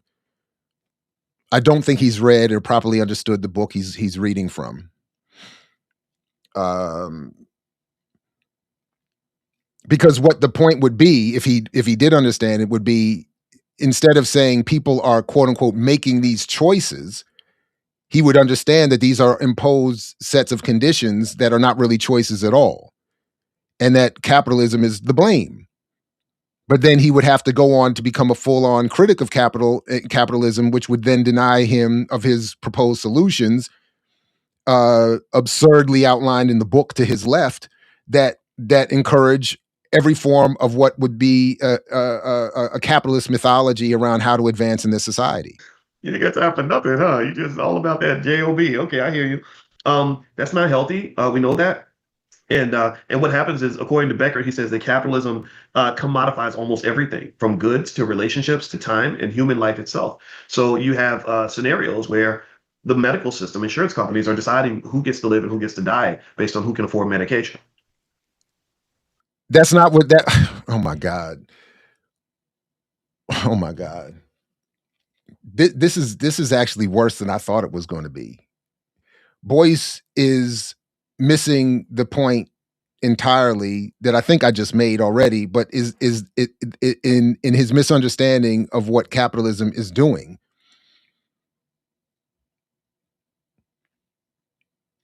And then he's hold on, how did he just phrase that again? Raising the next generation of your offspring. And same thing with being a dad. I think fathers, it's crazy. It's weird, or you'll have people that will work themselves to death. They will work themselves into an early grave. Like, gotta grind, gotta hustle, gotta da da da. I ain't got time for relationships and I mean, it's a weird, like, you ain't got time for nothing, huh? You just all about that job. Okay, I hear you. That's not healthy. We know that. And what happens is, according to Becker, he says that capitalism commodifies almost everything, from goods to relationships to time and human life itself. So you have so that's why, is even in my own colonial media model, that's why I start with Marx's point about the commodity fetish being the original sin of capitalism, to turn everything into a commodity. That's the point. And that's why people feel like they have to go to work and be all about that job. And then we get music that he and I would have grown up on telling us to be about that job. If you want to be with me, you gotta have a job. And the older mythologies around, what's his name? What was his name? The black man that killed himself to beat the steam engine. Oh man, I grew up on that one too. But all of that, we get all these mythologies, and then we're told the grind culture and hustle culture and all of this stuff. And the point is that capitalism undermining labor, exploiting labor, means that working harder is not a guarantee. So Boyce is about to tell us that we shouldn't be working harder and we should be living through the investment scenarios where the medical system, insurance companies are deciding who gets to live and who gets to die based on who can afford. But you would then tell us to invest in medical stock, right? So you would have us invest in insurance company stock, and then you would have us invest in United Healthcare, and because we are black, our one share of stock we would consider United Healthcare black owned, and then we should be proud of that. You could go out there and walk around proudly in these streets with your United Healthcare jacket, Boyce. Medication. You have people that will only date somebody if they have money or a certain kind of job or whatever, right? Like, and that's well, I think it's healthy to balance these things. Hold up. I know I've heard Boyce in the past advocate only dating people on the same so-called upward mobility path and not saddling yourself with someone who's going to drag you down financially. I'm almost sure he's made these arguments. We kind of lost that balance. And so I don't know where things go from here. I just know that when you're talking about wealth, you really have to understand what wealth is. And most of the time, wealth has nothing to do with money. Most of the time when I talk about wealth, I'm a wealthy man. I'm a very wealthy man. But I ain't even talking about any money I have in the bank. Okay, so then here again, he's demonstrating that he doesn't understand how the economy. He doesn't understand economics. So this to me is a fundamental. This is him again. They're not confessing. They're bragging. He's now bragging about the wealth that he has, and he's not talking about money. Where's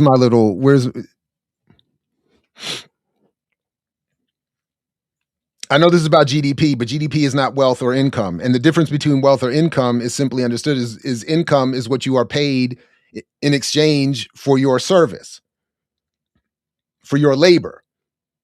Wealth is what you earn from someone else's labor.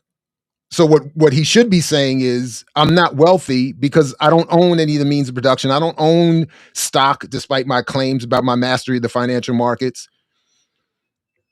I'm not living off of other people's labor. I'm living off of their $5,000, $6,000 payments to my courses.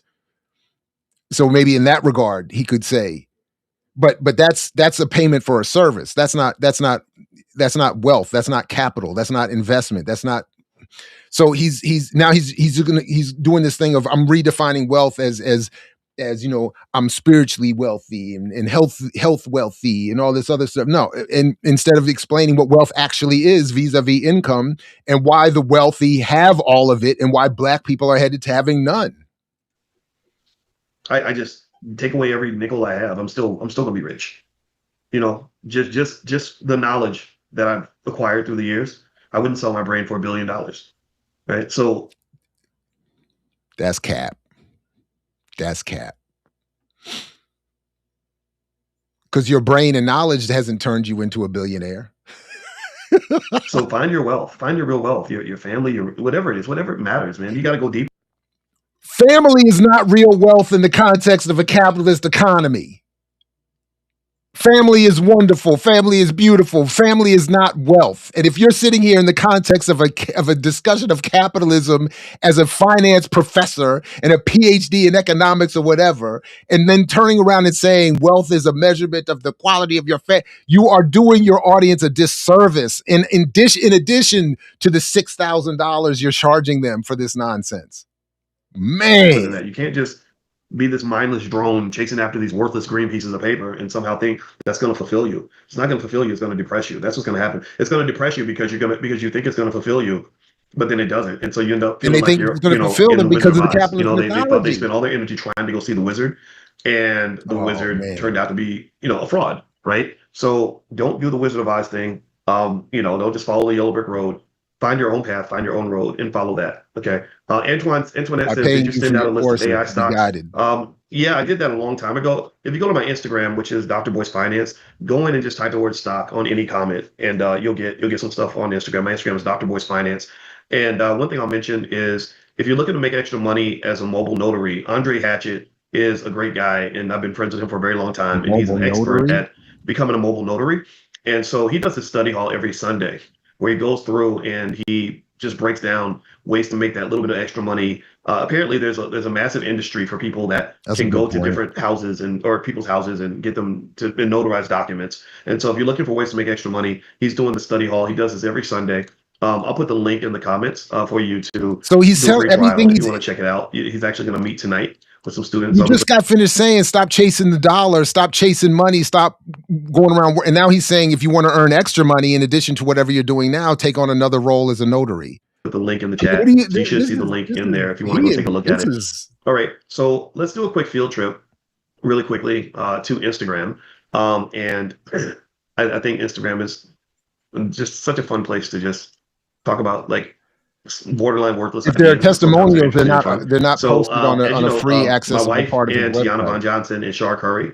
These are three women that are brilliant, and they have hundreds of thousands of followers. Shar has a lot of people that follow her, and Tiana does a lot of work with Master P and stuff. They're doing the thing in Chicago, and I'm actually going to participate. So if you live in the area, it's going to be Thursday, December 11th. So if you want to come by and hang out with us, I'm going to be there supporting my wife. I will be in the background holding something that looks like a drink. It'll probably have water or Pepsi in it. And I'll be cheering on my wife. And so just encouragement to all the Black men that have extraordinary wives. You gotta sit back and support what she's doing. It ain't just all about you. And they've got this podcast they're launching, Real Table Talk, and they're also doing this event in Chicago. Real Table Talk. So if you live in the area and you want to come by, feel free to do that. Now, let me share this.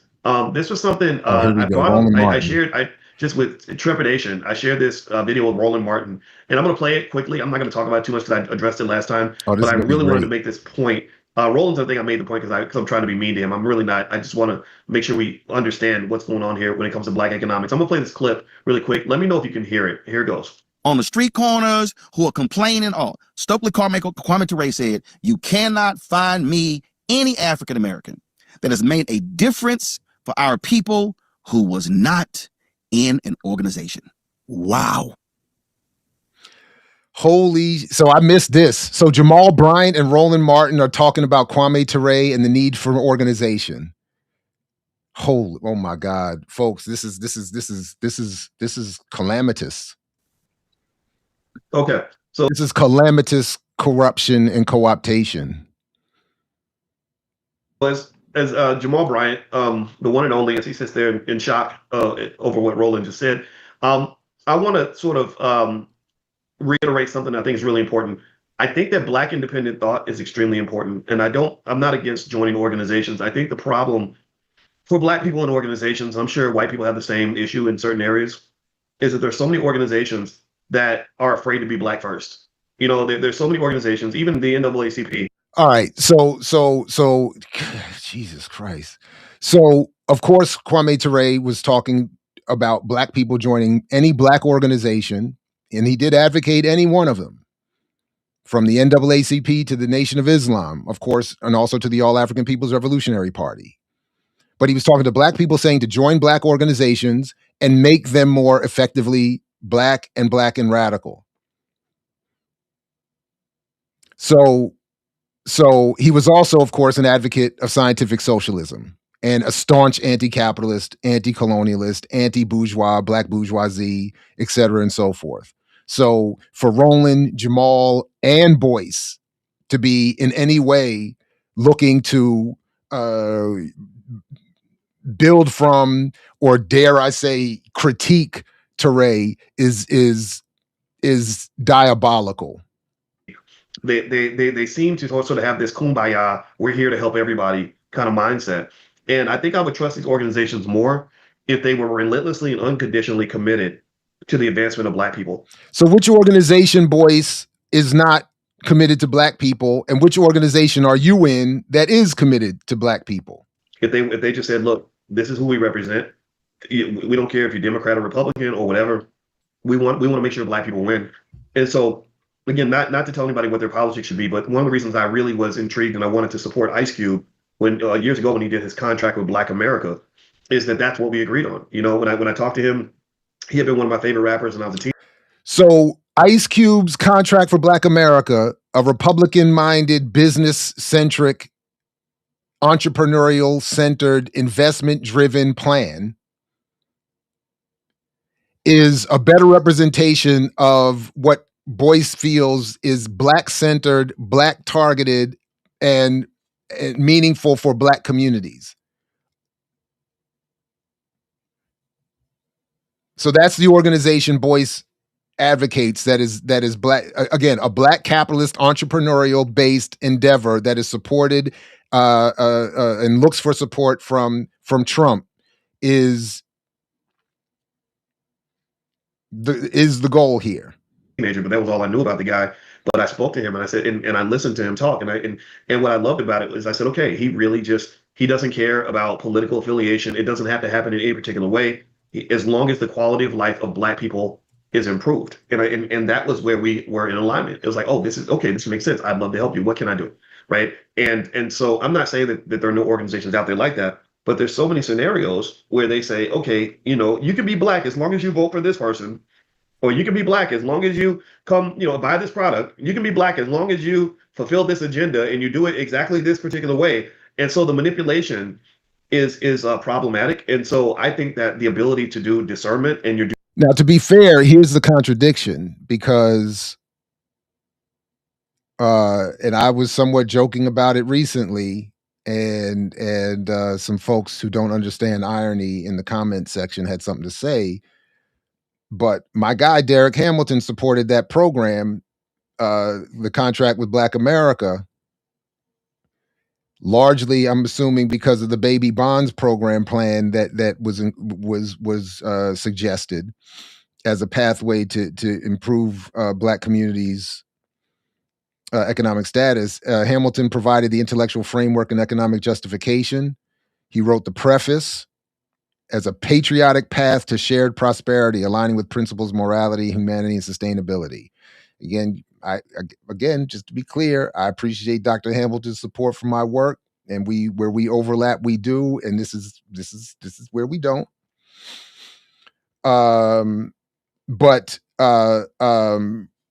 But you see that again, this is again a program that is not, I think, sufficient, is not particularly radical, and something that would fit well within in really either major party. But again, it is a contradiction and an overlap here. But yeah, I guess that's just what it is. All right, but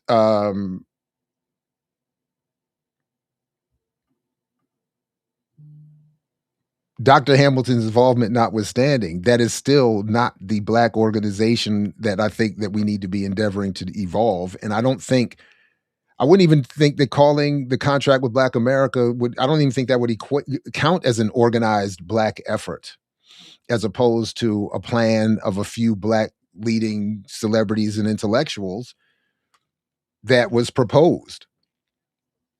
So again, the question would be, what organization would Boyce be a member of and consider joining that is sufficiently due diligence Black? is extremely important. So as you commit yourself to an organization, I would encourage you to make sure that the organization is committed to you.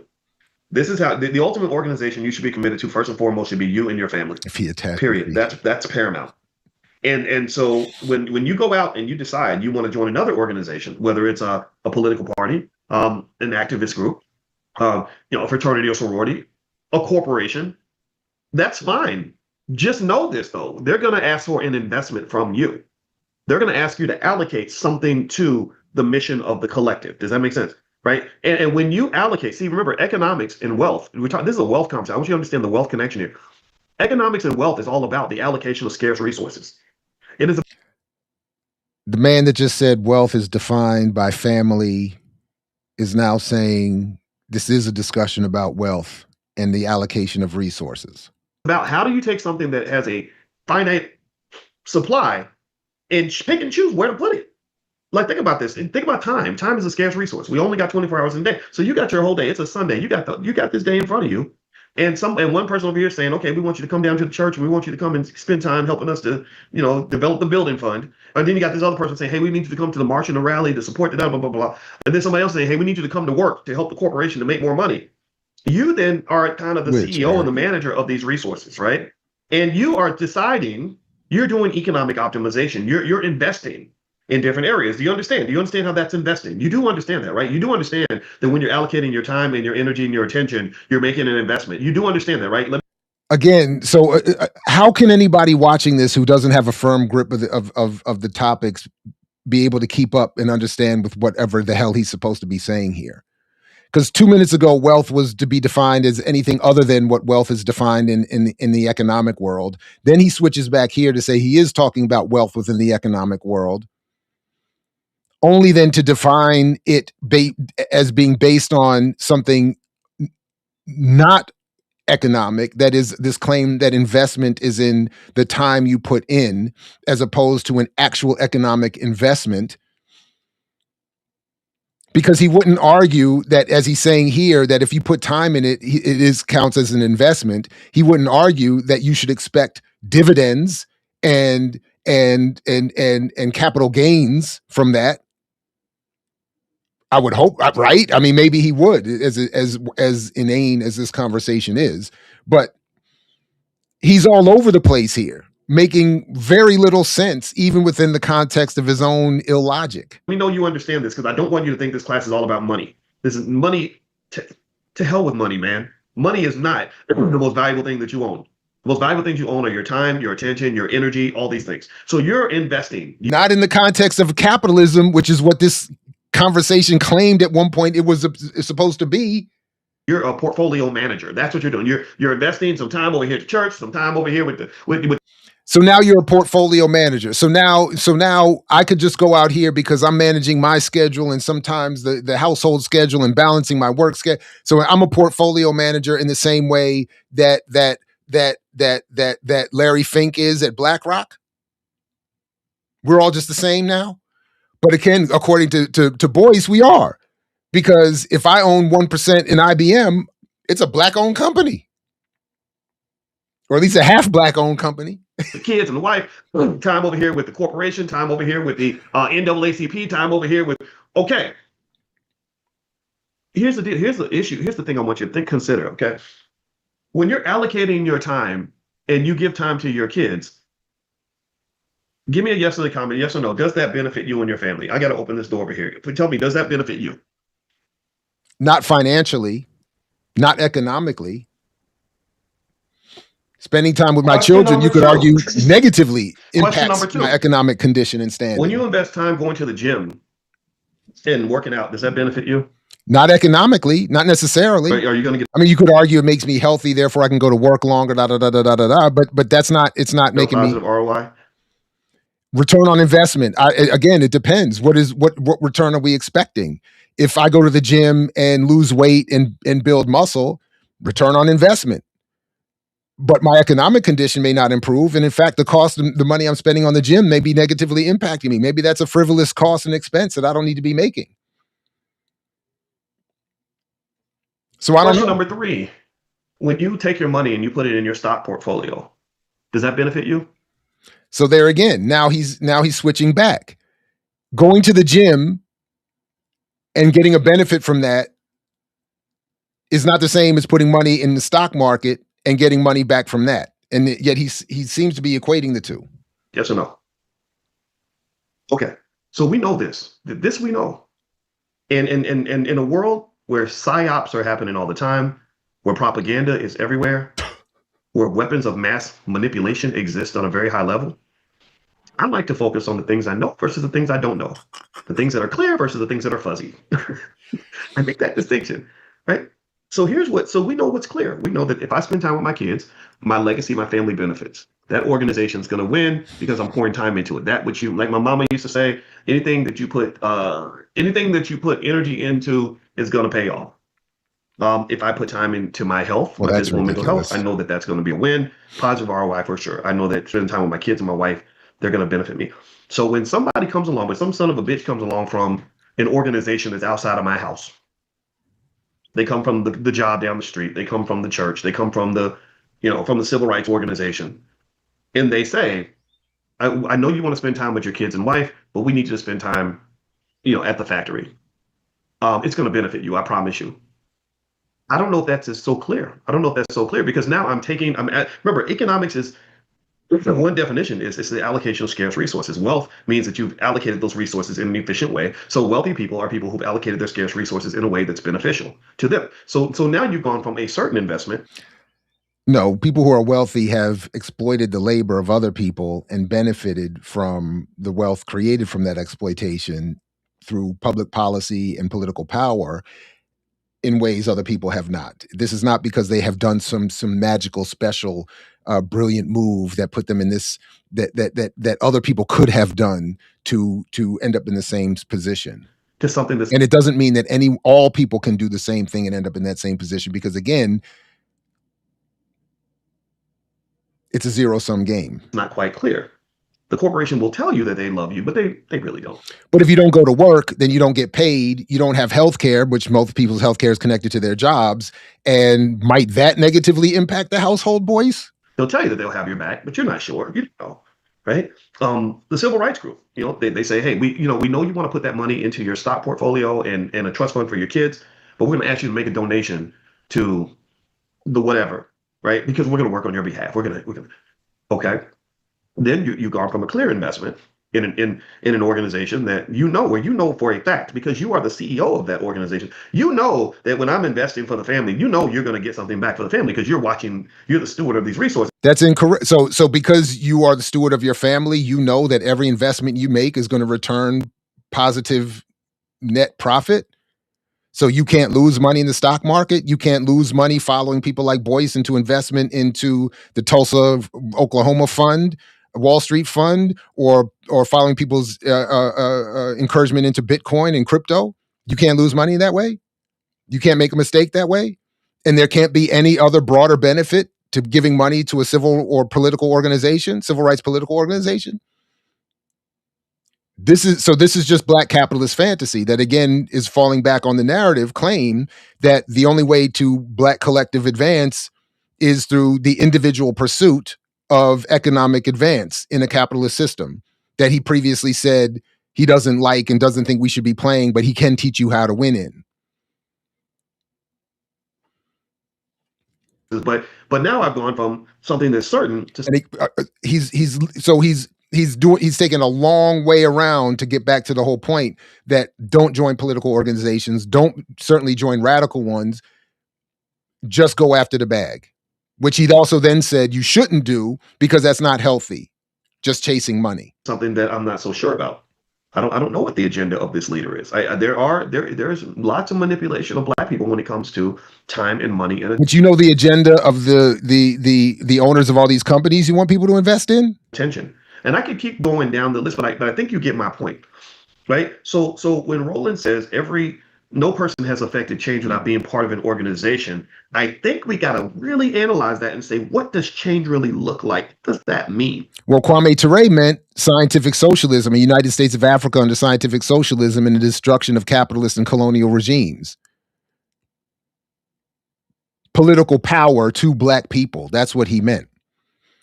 You all mean, Roland included, a handful of black people making relatively good money and living a black bourgeoisie, as a black bourgeoisie, and where organization is rebranded in their context as supporting black-owned businesses and churches and the like.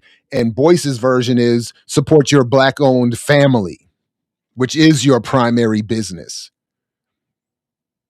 And the only way to protect your family is through business, not through societal change and redistribution. It's crazy. Because there's like change, like there's some types of change, like I want to get the Republican out of office so I can get a Democrat. That's change for sure. But then the question becomes, how does that change truly affect my life? Right? Because if it don't trickle down, then it don't matter, in my opinion. I'm not saying that you shouldn't be. If you're a Democrat, if it don't trickle down, then it don't matter.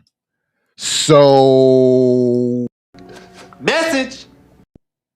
We're now literally saying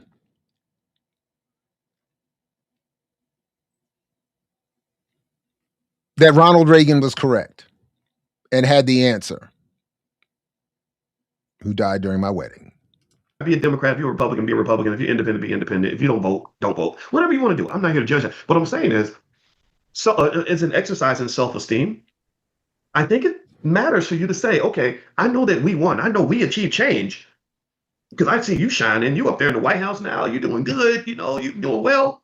But man, I still can't pay the light bill, and my family's falling apart because I've given energy to things outside of my home that have taken away from my ability to give to my home. I spent so much time at the factory that my wife doesn't talk to me anymore. I spent so much time, trying to save the world that my own kids don't even know me anymore. They don't like me, right? I gave all my money to you, and now I don't have no money. I don't have nothing in my book. So change to me even that's very deep. So it's like, okay, when you talk. So black people are poor because they've given too much to political organizations, Boyce, and not because they've given too much to you for $5,000-$6,000 for your course, or to some black-owned business who we don't know the real political interests and will of those people either, do we, Boyce? But you want us to give them all of our money too. Achieving change, what does that mean, right? Because in my view, tell me if you can hear what I'm saying on this.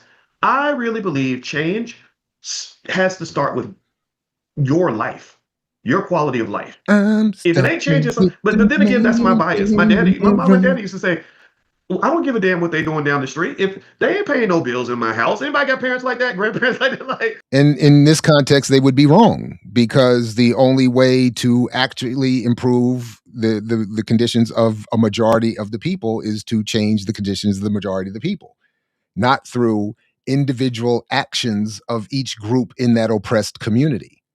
So if the point is I'm not interested in their silly gossip because they don't pay bills in this house, fine. But if the point is I'm not interested in their politics, in their well-being, in their safety, in their employment, in their health care, because they don't pay bills in my house, well, then you've missed the point and are falling back into the trick bag of a capitalist logic and mythology that wants us to be disparate and not to work together and to individually try to gain success, which is how the collective are assured that they will not get it and how things will never change. And that's why you have the rich getting richer, the poor getting poorer, black wealth heading to zero, which he has not mentioned yet once in this discussion that is and is not about wealth and is not about capital and is not about economics. If you ain't paying no bills in my house, I don't give a damn what you think, right? So, because change for me means I can pay the bill. So all of that is stupid. He was just referencing a Harvard professor's book, who I'm sure isn't paying bills in his house, and he seems to care what he thinks about. Are the people he's promoted in terms of their shows and books and works, whatever. I'm gonna be healthy. My kids are safe. My wife, my family's solid, and then I can go change the world, right? Then I can go out and I'm not saying that always applies. I mean, sometimes making the sacrifice for greater good. I mean, it's all important, but I really think that what's happened is we've lost that balance to some extent. I think that Black people get used a lot. And I think that we get used a lot because we don't value ourselves. And when you don't value yourself, you don't value what you have around you, then you'll spend time trying to get attached to what other people are doing. You'll spend time chasing around these shiny Negroes and these institutions and trying to be affiliated. So, but that's what you're advocating, chasing around what the rich are doing. So you're saying, maybe, is this again a confession that you don't value yourself? Because all you've advocated is chasing around what other rich, mostly white people do. Not ever explaining that that's not how they became rich in the first place. Wearing brands and labels and getting job titles and stuff because you really inherently are seeking the validation that you never really got, because in the minds of some you were born just a Negro, and who wants to be a Negro, right? And so I think when you're talking about change and you're talking about organizations as a catalyst to change, I'm in complete agreement with that. But I think the question then becomes, well, what organization are you talking about? And I think everybody, be a part of something, but think carefully about what that something is and whether that something actually and what would you benefits suggest, Boyce, based on your you in the way experience? that you want to benefit. What I'm finding is that so many of our people are not happy. They feel stressed out and controlled by others. A lot of people are lonely now. And This is all a result of capitalism, or largely a result of capitalism, by the way. And having ownership of a company and stock in another company is not going to solve people's depression and loneliness. And this connects to capitalism. Scott Galloway has been going around speaking about how so many men are lonely and isolated. Young people have given up on the concept of family and relationships. And also, this is the first generation, I think, ever, where the overwhelming majority of young people do not believe they're going to do better than their parents.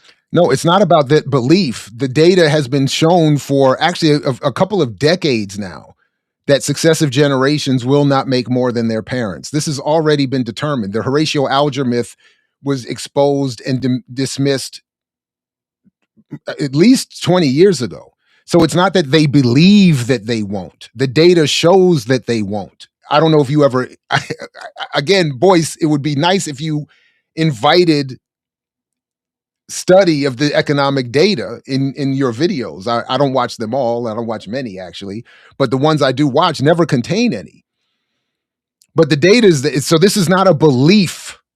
It is data-driven analysis that they won't. And that's why in 2018, the Air Force was running war games, because they knew Generation Z wasn't going to do as well as their previous generations, and they might rebel. So the response was not redistribution of wealth and goods and services. It was preparation for war. So, but whatever, Boyce, whatever. And if your parents understand the capitalist system and invested and poured into you to prepare you to not only inherit what they've spent their lives building, but to also build on top of that, then that should be the case. There is not a single young person whose parents loved them and prepared for them and invested for them who feels that they're going to do worse than their parents. How the hell does that happen?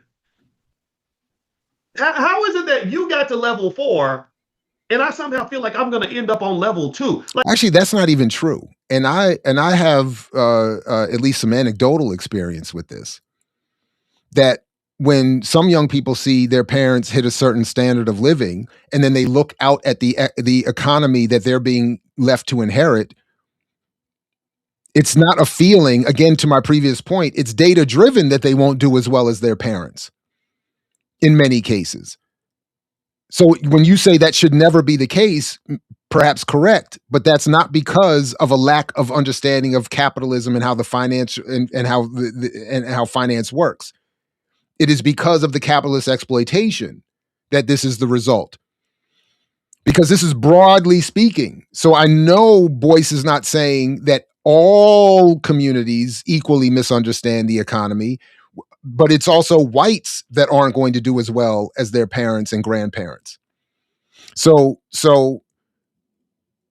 rather than describing this as a situation that is based in some cultural deficiency based on Black people being dehumanized, it's backwards. The dehumanization was part and parcel of the exploitation that prohibits Black and other communities from advancing, so-called, or doing better in a system that only allows for a handful to do well in the first place.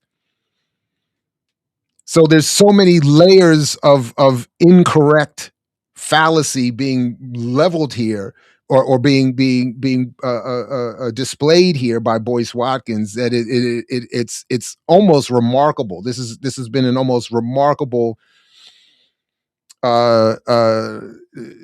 display of contradiction and misunderstanding. did you, because if you work your life to get to level 4 and you pass me a 4 and I protect the 4, then I can build a 2 on top of the 4, which should get me at a 6. How are we going backward? Because capitalism doesn't allow for every generation and every community to do better than the last. That's the whole point, boys. It's about the denial of opportunity increasingly to more people in protection of a decreasing size ruling elite with even more resources. In a country where people work harder than damn near anywhere else on earth, any other industrialized country, Americans are so freaking productive. We are so committed to going to work and sacrificing to the point where we kill ourselves doing it. How is it that we're going backward? That don't even make no sense. When something doesn't make sense, you got to take a step back and start being reflective. You got to look at the process. You got to stop and kind of be like, wait, what's going on here? This doesn't make any sense. Right. And that's what is being done by people who realize that the solution is not investment in the stock market. Your mother and father worked 40 or 50 years and you're going to have less than them. So that means that's not your fault, though. That's the fault of the economy. And he's pitching it as though it's the Black community's fault. So this is even further disrespectful. Busted their ass for 50 years and didn't accumulate shit. They didn't leave you shit. And again, that's not the fault of the families and the people in the communities. That's the fault of an exploitative system that doesn't leave workers with anything after ruining and exploiting them for their entire lives. That's crazy to me. No child of a good parent should ever say, I'm going to be worse off than my parents. That means you got bad parents. And I'm sorry if I... See, boys, now you got to watch your mouth. Now you're talking crazy. Now you're saying people have bad parents because an economy that data shows is going to keep them from doing as well as their parents is now their fault. And now you're saying to people that they have bad parents. And this is what people are coming to you for in terms of advice and counsel, to be told that they and their parents are bad because their children aren't doing better than them. This is taking a wildly disrespectful turn, and I need to adjust my temperament because I don't want to rise to I don't want to meet this energy, which would invite some silliness or the projection of silliness. But this is ridiculous. Look at the bluster and the anger he has for Black people. He would never be this angry at the people who own and run this economy and create these conditions. He praises them. He wants to be them. Look at the vitriol he has for poor people and their parents. This is truly disgusting. Hurt somebody's feelings, but that's the fact. It's not a fact. And shame on you, Boyce. I can't think of more. This is as much a cowardly punk move as could be made by a supposed grown man and professor who cares about his community. Look at how angry, look at the face he's making. Look at how angry he is. Look at that, and look at that angry face he's making. He's not mad at the owners of the economy. He's not mad at the people who created these conditions. He's mad at poor black people. He's talking tough at poor black people. He would never talk this way to his favorite white investors who live off of the poverty that his black community is living through. He would never puff out his chest like that at them. And it is true. I'm having the reaction I've always had. I mean, I guess it is part of my DNA. It has not always gone well for me either. But I see people act like this and bully people like this, and my immediate reaction is to want to step to them. So I'm intellectually stepping to you, Boyce. Stop being a punk and bullying poor people, poor black people in particular.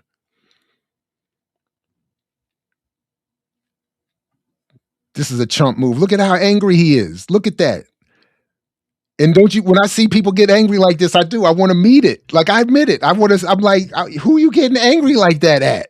Boyce? The people you're supposed to be defending and helping.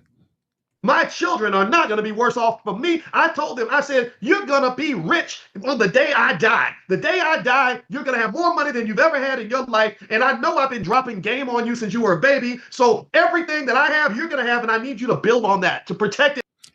Again, he's saying what he started with a guarantee that they won't be. And then he's ending right here by saying, I need you to carry on. So he can't guarantee that they won't be worse off.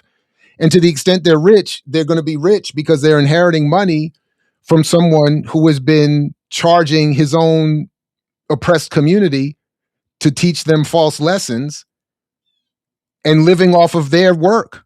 You're living off of the labor of the people who pay you for your lessons, for your classes, and your books that teach them nothing that will help them. And you can't guarantee that your children are going to be better off than you. And the data says that they won't be. So then, but look at how angry he is. And grow it. And I'm going to tell you exactly what to do. How in the hell does a child feel like they're going to do worse than their parent in a world that makes any damn sense? Because the data says it. It's not a feeling, Boyce. It's science. It's research that you apparently don't know anything about, despite claiming to be an expert in economics and having been studying it hours every day for 30 years.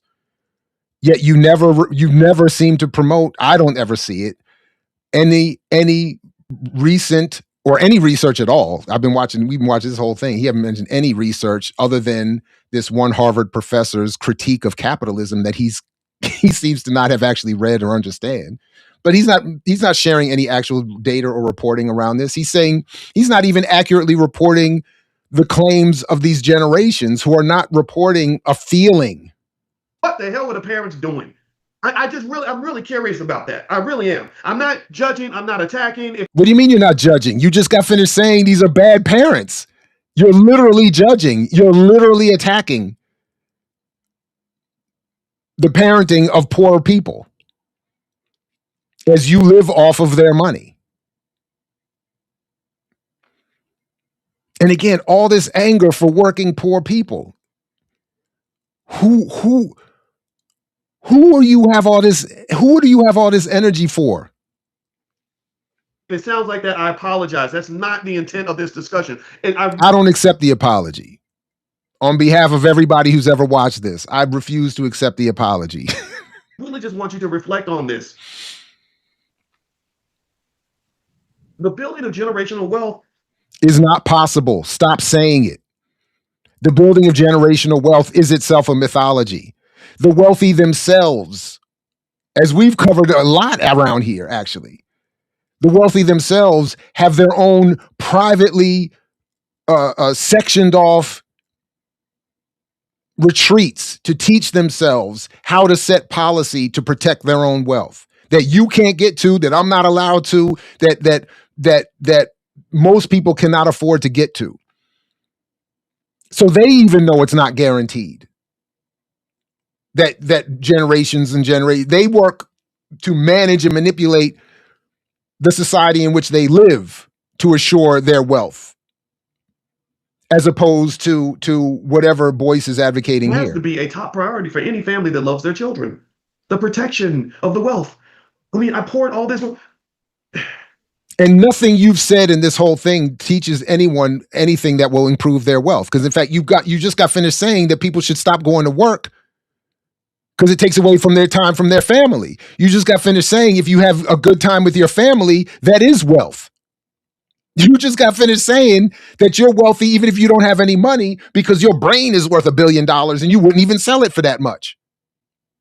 And now you have all this bluster for people not handing down enough to make their children be better off than them. Son, this dude is, as I said, CC, I appreciate you sending me this video, but I'm gonna have to leave Boyce alone for a minute after this. This is absurd. I mean, you don't spend all this Boyce break. time serving every master, serving everybody but yourself. you don't gave money Exactly. to the church. Wealth is not infinite. You gave your life to the corporation. You gave all this time and energy and attention to these civil rights movements and everything, and that's fine. But how is it that your children are going to be worse off than you? What happened here? Capitalism, fool. The economic system that you keep saying you understand and miseducate about on a regular basis. That's what happened. And again, Boyce, who you getting so mad at? Oh, this is trifling. I don't understand that. I just don't. And that's really hard because it does require us to even question even some of the most sacred cows out there. Who? My greatest heroes are, people like Martin Luther King and Malcolm X and Muhammad Ali. And y'all know I love Ali. Ali and Malcolm X, my two most favorite human beings ever. But their families weren't so well off after they went out and conquered the world and did all these amazing things. But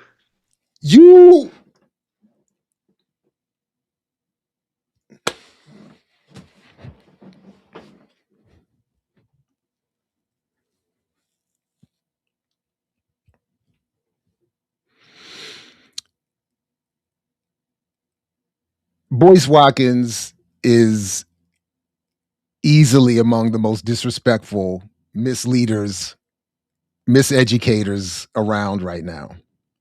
I don't even care if there's people more popular than him. He's endeavoring to be among the worst. Muhammad Ali gave up the prime years of his life in defense of the right to not go fight in Vietnam.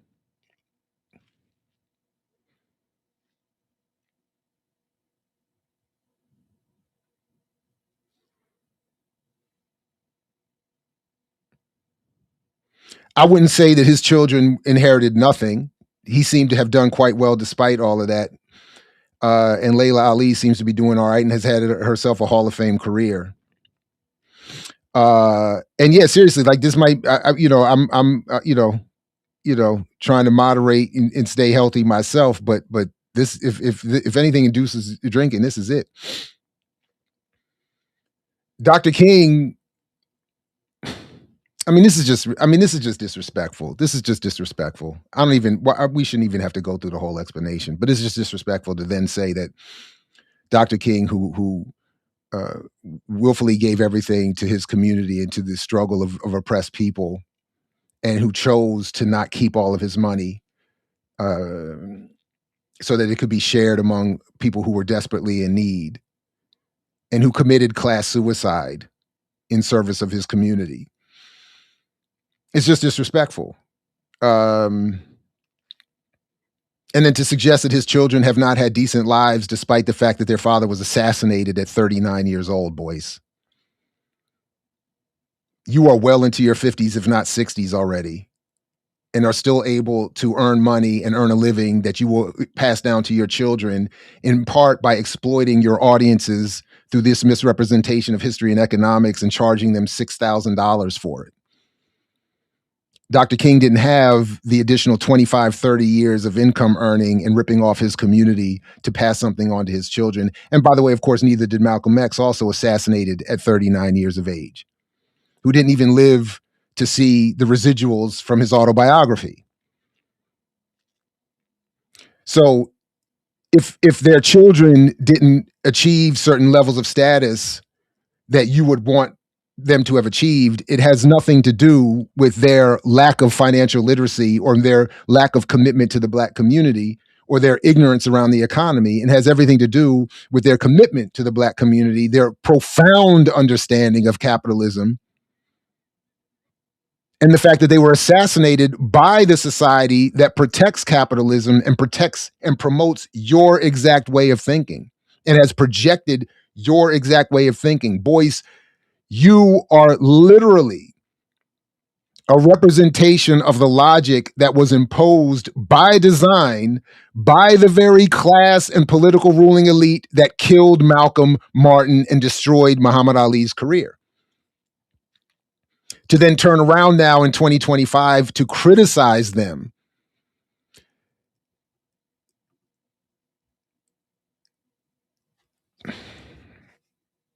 It's pathetic. It's pathetic. It's absolutely pathetic. Maybe handling stuff at home first would have been the more optimal approach. King and Malcolm should have handled things at home first.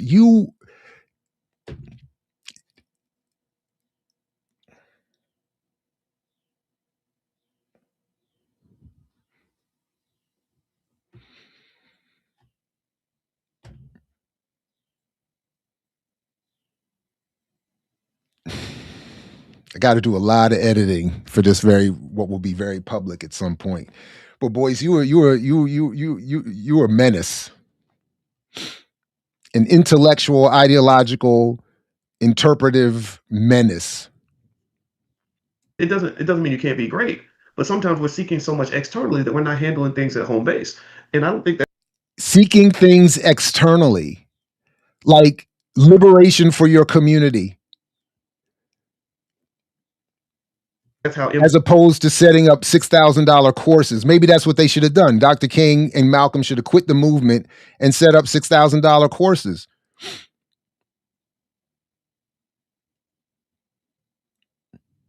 Entire building should be done. I believe that you start from the core and you build outward. You don't start outward and then somehow think things are going to trickle back in, because sometimes they just. You just got finished saying if it doesn't trickle down, it's not meaning anything when it comes to the economy. You just got finished saying the trickle down in the economy is good, but trickle down in terms of the family is bad. You're not only contradicting yourself and confessing your ignorance on a wide variety of topics, but you well, I guess just that, confessing your ignorance and misrepresenting a wide array of topics here. This is bizarre, pathetic, disrespectful, and cowardly. Okay, but that was hard for me because I love Malcolm X and Muhammad Ali. I mean, that's my great. I'm from Louisville, man. I mean, come on. So Louisville should disown you. Let me keep going.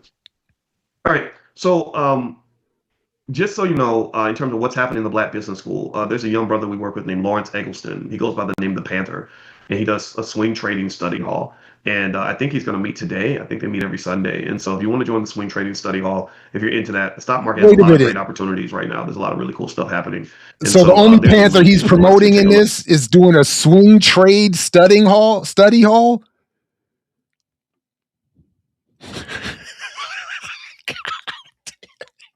Look at his swing trading study hall. I like Lawrence. You know, he reminds me like the fact that we have to embrace our young people because you know, we kind of forget about them sometimes in our quest to sort of catch up for ourselves. And our young people are the secret. So this year at the All Black National Convention, we're going to have a whole I think series of young this people. Is It's called Young, Black, and Rich. And we're basically, when I say young, I'm talking about 18 to say 34. And so it's going to have a theme where they're going to design the whole framework and the structure and the curriculum and everything. So if you want to join us at the convention, we're going to be at the Hyatt on the Hudson. That's where we're going to stay. And I'm going to send out the link soon for the hotel rooms once we sign the contract. And it's going to be the weekend of October 16th. And another money grab. He's promoting yet another money grab. The All Black National Convention. Feel free to go to allblacknationalconvention.com. That's allblacknationalconvention.com. All right, so let's go back to Instagram real quick. This is something I made in terms of a funny little cartoon. The biggest problem in the Black community. Here you got a machine where income is like flowing pretty heavily. This is your your cash flow. And then when you got savings and investments, it's like a trickle. And that's really something that's that I've observed, and something you want to watch out for is that when So the biggest problem in the Black community is Black people's income is not being put into savings. So it's not that Black people are underpaid. Again, 15 cents on the dollar, a book that just came out this year, Boyce, showing that Black people have paid 15 cents on the white dollar. That's not the problem. The problem is that they're not saving enough of the 15 cents that they're being paid compared to the white dollar. That is the problem. So again, Black people are poor because Black people are the problem. Profoundly ignorant, and no wonder you would sit here and condemn and critique King and Malcolm and Ali while pretending to praise them. What an absolute absurdity. it comes to spending, you see really exaggerated and accelerated, ambitious and very courageous amounts of spending. Like we see people like rappers throwing money up in the club and spending $50,000 on strippers or whatever. Like there's a big flow of money, or people that spend money on. That's not why anybody's poor, and nobody in the Black community is living like that and doing it like that. He's now extrapolating from what he sees in videos and saying that this is how Black people are out here living. This is stupid. Christmas. They're very aggressive about Christmas spending, but then when you get them to invest, they'll come and say, "I bought $10 worth of stock," and I'm like, "What you gonna do with $10 worth of stock?" Well, what you gonna do with $5,000 worth of stock, Boyce, that nobody has? And remember that a lot of the spending they're doing during Christmas is on credit, which you cannot use to buy stock. Credit that has been imposed on working people since the 70s, at least, to make up for the fact that they're not paying people a legit income. So because the corporate ruling elite know we're not paying people enough to save, to shop, and to live, we're only going to have them be able to consume the products we're making them make and then buy, which increases the wealth for those of us who rule. We're only allowing that to happen by creating credit for them to use to spend and further go into debt by.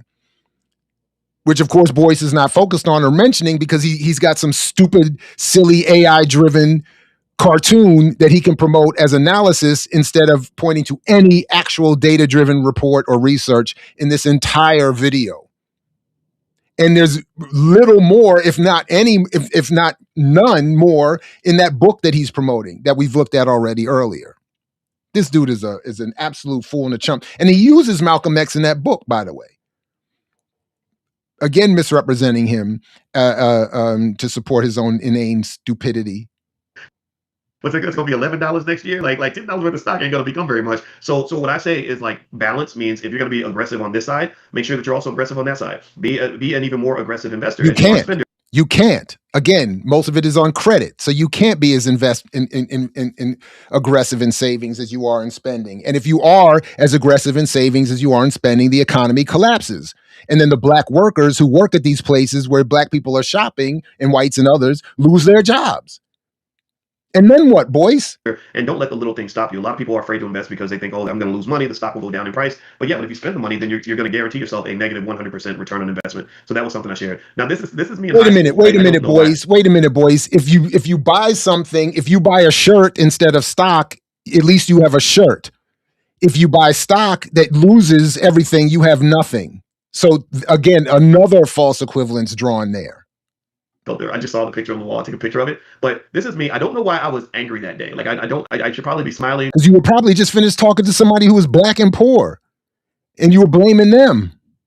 I'm about to graduate. It was a really crazy time because they didn't let me walk at the ceremony because I didn't go to the rehearsal. And so here I was, 17, 18 years old. I think my mama was like 35 or 36. And at that time, that guy right there, he has a baby on the way. He just hasn't told anybody yet. And he doesn't know exactly what the next step is going to be. And so that's me. And my Uncle Charles took that picture. So that's me at graduation. This is me as captain of the track team. So the same day I put on my track uniform and I took that picture. And I'm a big fan of track and field. And yeah, and it really taught me a lot about life. Like I think that it's if you have sons, make sure they understand that achieving high, that life achievement is very connected to sports. Like everything you learn in sports will help you succeed in life. Like consistency, determination, hard work, planning, strategy, work ethic, everything. Everything you just said should not be implemented because it takes you away from your family, which is itself wealth. This dude is overcoming ridiculous. failure, getting up and getting knocked down. So a lot of the success I had in college actually came from being on the track team. I wanted a track scholarship. I just didn't have the genetics to run as fast as I wanted to. But that was the greatest blessing ever, because when I finally got into spaces where there was no limit on my ability, it was really rewarding to know that the harder I worked, the more success I would have. Where are there no limits on your ability, Boyce? So there's part of the mythology again, that there's no limits and everybody can achieve whatever they're capable and interested in achieving. No wonder you hate Malcolm Martin and radicalism. So that's me in high school, in case you're curious. All right. Now here I did something. You can go check this out. My Instagram is Dr. Boyce Finance. But I mentioned something about the NVIDIA CEO that led me to invest in an ETF in China. And basically, what Jensen Wong is saying is that the Chinese are positioned to really out accelerate the United States when it comes to artificial intelligence, largely because of their industrial capacity. And so you can go to Dr. Boyce Finance, my Instagram, if you want to watch that. Our time is almost up, so I'm not going to play that. But that's something else I put up there. This is something that was really interesting. This has to do with timeshares. And I'm going to play this really quick. Let me know if you can hear it. So here it goes. 5 things you didn't know about how timeshares destroy love. First, the average timeshare costs $24,000 upfront plus $1,000 annually in maintenance fees that increase 5% yearly. Couples sign during romantic vacations, thinking they're investing in forever together. Invested in Second, timeshares? 85% of timeshare owners try to sell within 5 years, but discover their investment is worth only 10% of what they paid. The financial loss triggers massive relationship fights. Third, timeshare contracts are nearly impossible to escape. 67% of couples spend over $15,000 on exit companies and lawyers while still owing the original debt. Fourth, 73% of couples report being pressured to sign through relationship manipulation during high-pressure sales presentations. They specifically target romantic emotions. Fifth, here's the most brutal truth. Timeshare debt follows couples through divorce. Many report that timeshare obligations kept them legally and financially tied to Let's move up through this. Ever been involved with a timeshare situation? And as you answer that question in the chat, I'm going to tell Eunice, that's why I'm just going to tell you what it is. Most of the timeshare convince me, and I don't tell anybody that I'm a PhD in finance. I just let them think I'm just some dude.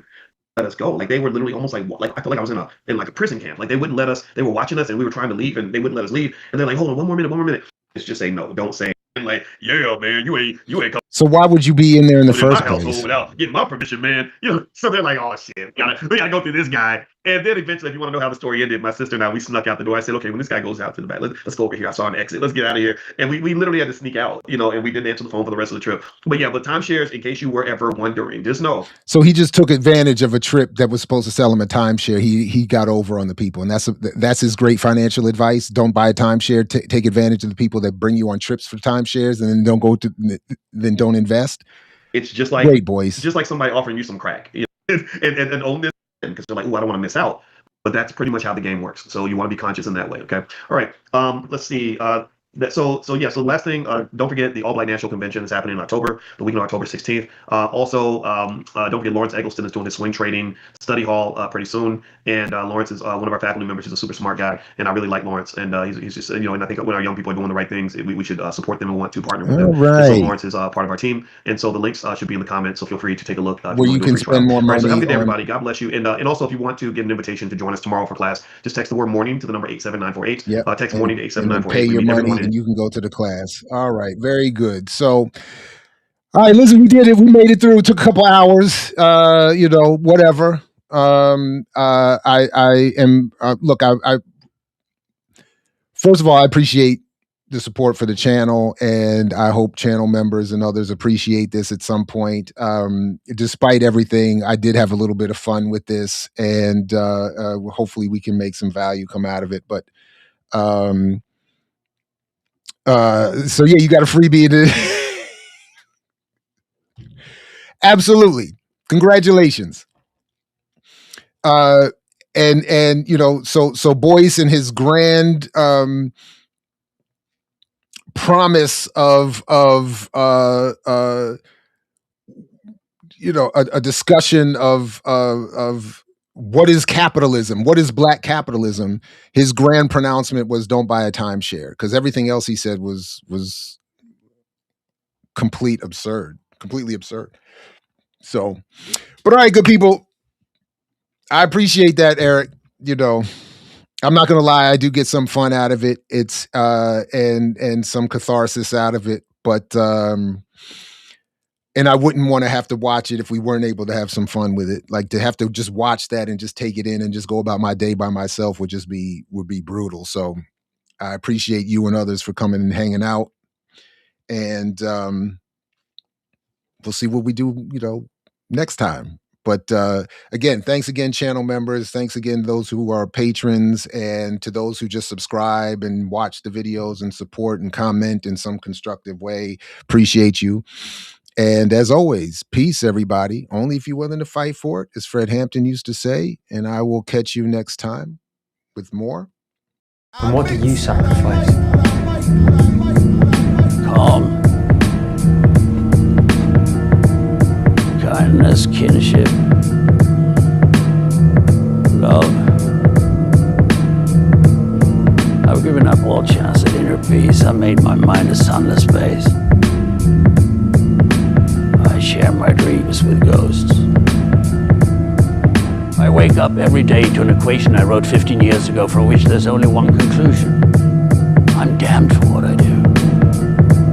My anger, my ego, my unwillingness to yield, my eagerness to fight, that set me on a path from which there's no escape. I yearn to be a savior against injustice without contemplating the cost, and by the time I look down, there's no longer any ground beneath my feet. What is my sacrifice? I'm condemned to use the tools of my enemy to defeat them. I burn my decency for someone else's future. I burn my life to make a sunrise that I know I'll never see. Now, the ego that started this fight will never have a mirror or an audience or the light of gratitude. So what do I sacrifice? Everything, everything, everything, everything. I mix what I like, what I like, what I like, what I like, what I like.